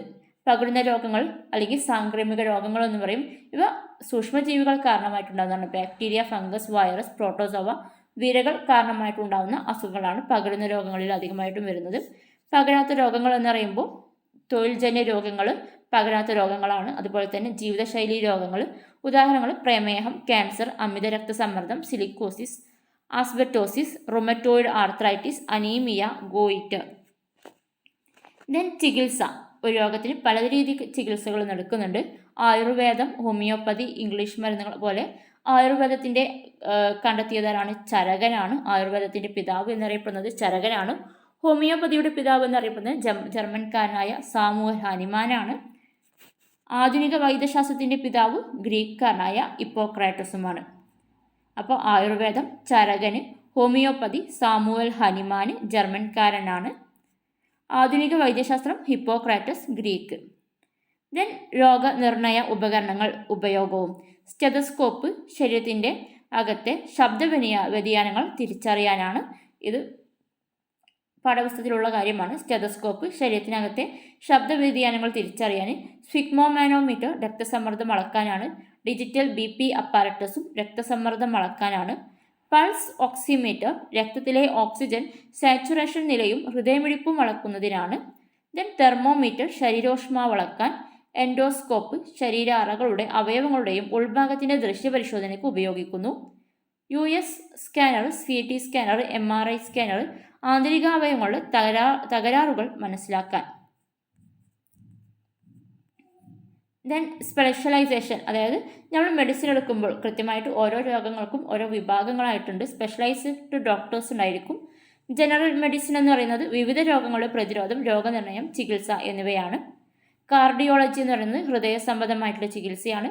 പീഡിയാട്രിക്സ് കുട്ടികളുടെ ചികിത്സയാണ്. ഗൈനക്കോളജി സ്ത്രീ സംബന്ധ ചികിത്സയാണ്. യൂറോളജി മൂത്രപഥവുമായി ബന്ധപ്പെട്ട ചികിത്സ. നെഫ്രോളജി വൃക്കരോഗ ചികിത്സയാണ്. ന്യൂറോളജി നാഡീരോഗ ചികിത്സ. ENT ചെവി, മൂക്ക്, തൊണ്ട എന്നിവയുടെ രോഗചികിത്സ. ദെൻ ആൻറ്റിബയോട്ടിക്കുകൾ അറിയാം, നമ്മൾ ബാക്ടീരിയകൾക്ക് എതിരെയുള്ളതാണ്. സൂക്ഷ്മജീവികളിൽ നിന്നുണ്ടാകുന്നതോ കൃത്രിമമായി ഉണ്ടാക്കുന്നതോ ആയതും ബാക്ടീരിയകൾക്കെതിരെ ഉപയോഗിക്കുന്നതുമായ ഔഷധങ്ങളാണ് ആൻറ്റിബയോട്ടിക്കുകൾ.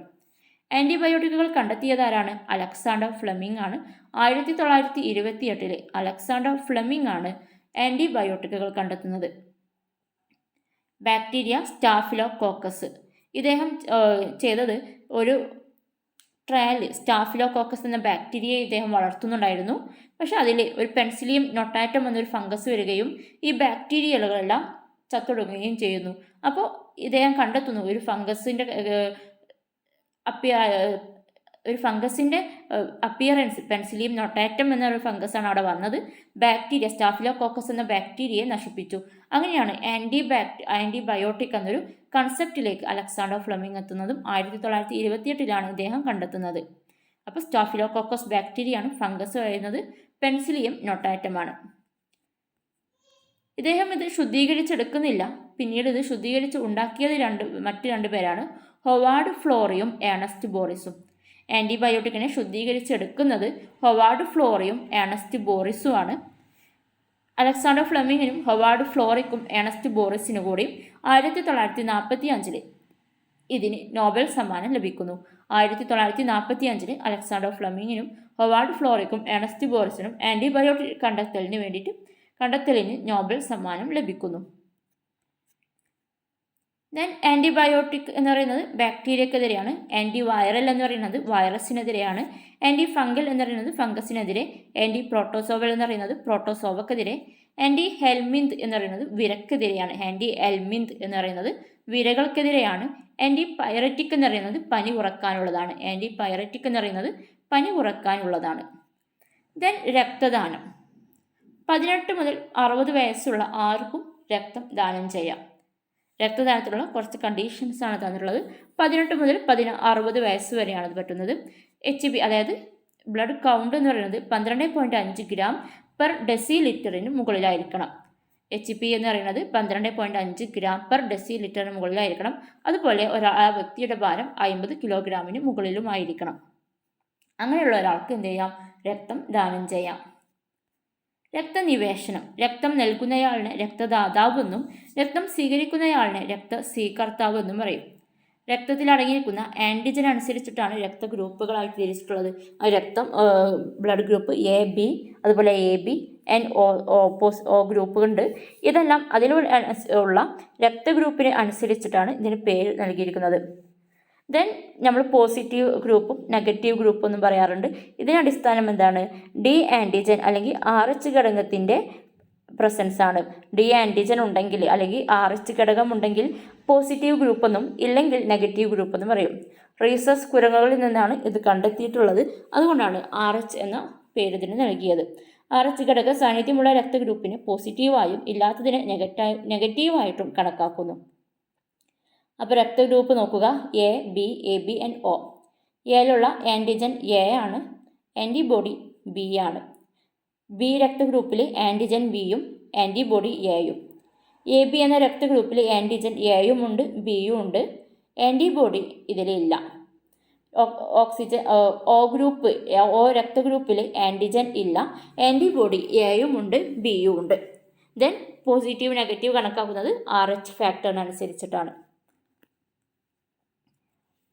ഈ ബി AB O അല്ലാതെ കാണപ്പെടുന്ന മറ്റു ഗ്രൂപ്പുകളാണ് ബോംബെ രക്തഗ്രൂപ്പ്. 1952 ഡോക്ടർ YM ബെൻഡെയാണ് ഇത് കണ്ടെത്തുന്നത്.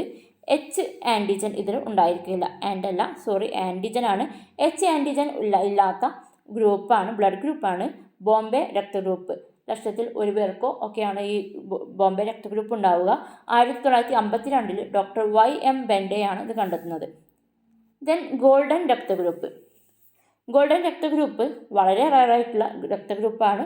1961 ആസ്ട്രേലിയയിലാണ് ഇത് കണ്ടെത്തുന്നത്. RH നൾ ഗ്രൂപ്പ് എന്നും അറിയപ്പെടുന്നു. അതായത് 61 ഇനം RH ആൻറ്റിജനുകളുണ്ട്. ഇതിൽ ഒരു ആൻറ്റിജനും ഈ രക്തഗ്രൂപ്പിൽ ഉണ്ടായിരിക്കുകയില്ല. ലോകത്ത് തന്നെ 50-ൽ താഴെ പേർക്ക് മാത്രമേ ഉള്ളൂ ഗോൾഡൻ രക്തഗ്രൂപ്പ് ഉള്ളത്. ദെൻ ഒരു മനുഷ്യന് ജന്തുക്കളിൽ നിന്ന് അല്ലെങ്കിൽ ജന്തുക്കൾക്ക് രക്തം ദാനം ചെയ്യാൻ പറ്റുമോ? ഇല്ല. കാരണം രക്തഗ്രൂപ്പുകൾ ഒരുപാട് വ്യത്യാസം വരുന്നുണ്ട്. ഇത് ജസ്റ്റ് റെഫറൻസിന് തന്നിട്ടുള്ളതാണ്. പൂച്ചയിൽ AB ഗ്രൂപ്പുകളുണ്ട്. ആടിൽ ABC FJ LM RST Z വരെ ഗ്രൂപ്പുകളുണ്ട്. കുതിരയിൽ ABCD MRX ഗ്രൂപ്പുകളും കാണപ്പെടുന്നുണ്ട്. ദെൻ ജന്തുരോഗങ്ങൾ. മനുഷ്യർക്ക് പോലെ തന്നെ ജന്തുക്കൾക്കും മൃഗങ്ങൾക്കും രോഗങ്ങൾ വരാം. കുറച്ച് ജന്തുരോഗങ്ങൾക്ക് എക്സാമ്പിളാണ്, പാഠപുസ്തകത്തെ ഏതാണ്? കുളമ്പ് രോഗം രോഗകാരി വൈറസാണ്. കന്നുകാലികൾക്ക് പശുക്കു എരുമക്കാണ് കുളമ്പ് രോഗം വരുന്നത്. പ്രതിരോധം വാക്സിനാണ്. ദെൻ ആന്ത്രാക്സ് ബാക്ടീരിയയാണ് ആന്ത്രാക്സിന് കാരണമാകുന്നത്. കന്നുകാലികളെയാണ് ഇവ ബാധിക്കുന്നത്. ദെൻ അകിട് വീക്കവും ഒരു ബാക്ടീരിയൽ രോഗമാണ്. കന്നുകാലികളെയാണ് ഇവ ബാധിക്കുന്നത്. ദെൻ കോഴി വസന്ത വൈറൽ ഡിസീസാണ്. കോഴിനെ താറാവ് പോലുള്ളവയാണ് ഇവ ബാധിക്കുന്നത്. കുളമ്പ് രോഗം, ആന്ത്രാക്സ്, അകിട് വീക്കം കന്നുകാലികളെ ബാധിക്കുന്നു. ആന്ത്രാക്സും അകിട് വീക്കവും ബാക്ടീരിയ രോഗമാണ്. കുളമ്പ് രോഗം വൈറൽ രോഗമാണ്. കോഴി വസന്ത ഒരു വൈറൽ രോഗമാണ്. കോഴി, താറാവ് എന്നിവയാണ് ബാധിക്കുന്നത്. അതായത് കുറച്ച് കൂടുതലായിട്ട് ഹാൻഡ് ബുക്കിൽ തന്നിട്ടുണ്ട്. ചർമ്മമുഴ രോഗം LSD വൈറൽ രോഗമാണ്. കന്നുകാലികളെയാണ് ഇവ ബാധിക്കുന്നത്. വാക്സിനിലൂടെ ഇത് പ്രതിരോധിക്കാവുന്നതാണ്. Then കുരലടപ്പൻ bacterial ഡിസീസാണ്. കന്നുകാലികളെയാണ് ബാധിക്കുന്നത്. ഇവയും വാക്സിനിലൂടെ പ്രതിരോധിക്കാം. ദെൻ കനൈൻ ബേബിസിയോസിസ് പ്രോട്ടോസോവൽ ഡിസീസാണ്. നായ്ക്കളെയാണ് ഇവ ബാധിക്കുന്നത്. ബാഹ്യ പരാദങ്ങളെ നശിപ്പിക്കുകയാണ് ഇതിന് പ്രതിരോധം. ദെൻ തൊണ്ടവിര രോഗം വിരകളാണ് കാരണം. കോഴികൾക്കാണ് ഇവ ഉണ്ടാവുന്നത്. വിരമരുന്നുകൾ യഥാസമയം നൽകുക വഴി ഇതിനെ പ്രതിരോധിക്കാം. ദെൻ റാബിസ് വൈറൽ രോഗമാണ്. നായ്ക്കൾക്കാണ് ഉണ്ടാവുന്നത്. വാക്സിൻ നൽകുന്നതാണ് പ്രതിരോധം. ദെൻ ബ്രൂസിലോസിസ് ബാക്ടീരിയൽ ഡിസീസാണ്. കന്നുകാലികൾക്കാണ് ഉണ്ടാവുന്നത്. വാക്സിൻ നൽകാം. ദെൻ സസ്യരോഗങ്ങൾ. ജന്തുരോഗങ്ങൾ കൃത്യമായിട്ട് ടാബിൾ വെച്ച് എഴുതി പഠിക്കണം, ഒരുപാടുണ്ട്. ദെൻ സസ്യരോഗങ്ങളാണ് ഡിസ്കസ് ചെയ്യുന്നത്. സസ്യങ്ങൾക്കും ജന്തുക്കൾക്കും മനുഷ്യനും ഉണ്ടാകുന്ന പോലെ സസ്യങ്ങൾക്കും രോഗങ്ങൾ ഉണ്ടാവുന്നുണ്ട്. സസ്യരോഗങ്ങൾ വഴുതനയുടെ വാട്ടം ബാക്ടീരിയൽ ഡിസീസാണ്. ഇതിൻ്റെ ലക്ഷണങ്ങൾ ഇമ്പോർട്ടൻ്റ് അല്ല. വഴുതനയുടെ വാട്ടം രോഗം ബാക്ടീരിയയാണ് രോഗകാരി. നെല്ലിൻ്റെ ബ്ലൈറ്റ് രോഗം ബാക്ടീരിയൽ രോഗമാണ്. വാഴയുടെ കുറുനാമ്പ് രോഗം വൈറൽ രോഗമാണ്. മരച്ചീനിയിലെ മൊസായിക്ക് രോഗം വൈറൽ രോഗമാണ്. തെങ്ങിൻ്റെ കൂമ്പ് ചീയലും ഒരു ഫംഗൽ രോഗമാണ്. കുരുമുളകിൻ്റെ ദ്രുതവാട്ടം ഒരു ഫംഗൽ രോഗമാണ്. അപ്പോൾ വഴുതനയുടെ വാട്ടം ബാക്ടീരിയ, ബ്ലൈറ്റ് രോഗം നെല്ല് ബാക്ടീരിയ, കുറുനാമ്പ് രോഗം വാഴ വൈറസ്, മൊസായിക്ക് രോഗം മരച്ചീനി വൈറസ്, കൂമ്പ് ചീയൽ തെങ്ങ് ഫംഗസ്, ദ്രുതവാട്ടം കുരുമുളക് ഫംഗസ്. ദെൻ മനുഷ്യനുള്ള പോലെ തന്നെ സസ്യങ്ങളിലും പ്രതിരോധത്തിന് ഒരുപാട് സംവിധാനങ്ങളുണ്ട്. സസ്യങ്ങളിൽ കോശഭിത്തി, മെഴുക ആവരണമൊക്കെ ആൻറ്റിജനുകളെ തടഞ്ഞു വെക്കുന്നു. അതുപോലെ എൻസൈം, ആൻറ്റി മൈക്രോബിയൽ പദാർത്ഥങ്ങൾ. ദെൻ അണുബാധയേറ്റ കോശം സ്വയം നശിച്ച് പടരുന്നത് തടയുന്നു. അത് ഇലകളിലൊക്കെ ഒരു സൂക്ഷ്മജീവികളോ ഒക്കെ രോഗത്തിന് കാരണമായാൽ അവ എന്താണ് സ്വയം ഉണങ്ങി അത് നശിച്ചു പോകുന്നു. മറ്റ് കോശങ്ങളിലേക്ക് അത് പടരാതെ സൂക്ഷിക്കുന്നു. ദെൻ കാലോസ് പോളിസാക്കറൈഡാണ്. രോഗവ്യാപനം തടയുന്നൊരു സംവിധാനമാണ് കാലോസ് പോളിസാക്കറൈഡാണ്. ഇവ സസ്യത്തിലാണ് കാണപ്പെടുന്നത്. അപ്പോൾ ഇത്രയാണ് പാഠഭാഗത്ത് വരുന്നത്. കുറച്ച് ലെങ്തി ആയിട്ടുള്ള ചാപ്റ്റർ ആയിരുന്നു. ഒരുപാട് രോഗങ്ങളും രോഗകാരികളും സൂക്ഷ്മജീവികളെയൊക്കെ കുറിച്ച് അതുപോലെ വാക്സിനുകളും ഒക്കെ പഠിക്കാനുണ്ട്. കൃത്യമായിട്ട് പഠിക്കുക. ക്ലാസ് ഇഷ്ടപ്പെട്ടിട്ടുണ്ടെങ്കിൽ തീർച്ചയായിട്ടും ലൈക്ക് ചെയ്യണം. തുടർന്നുള്ള ടോപ്പിക്കുകളിലെ ക്ലാസ്സുകൾക്ക് വേണ്ടിയിട്ട് ചാനൽ സബ്സ്ക്രൈബ് ചെയ്ത് വെക്കുക.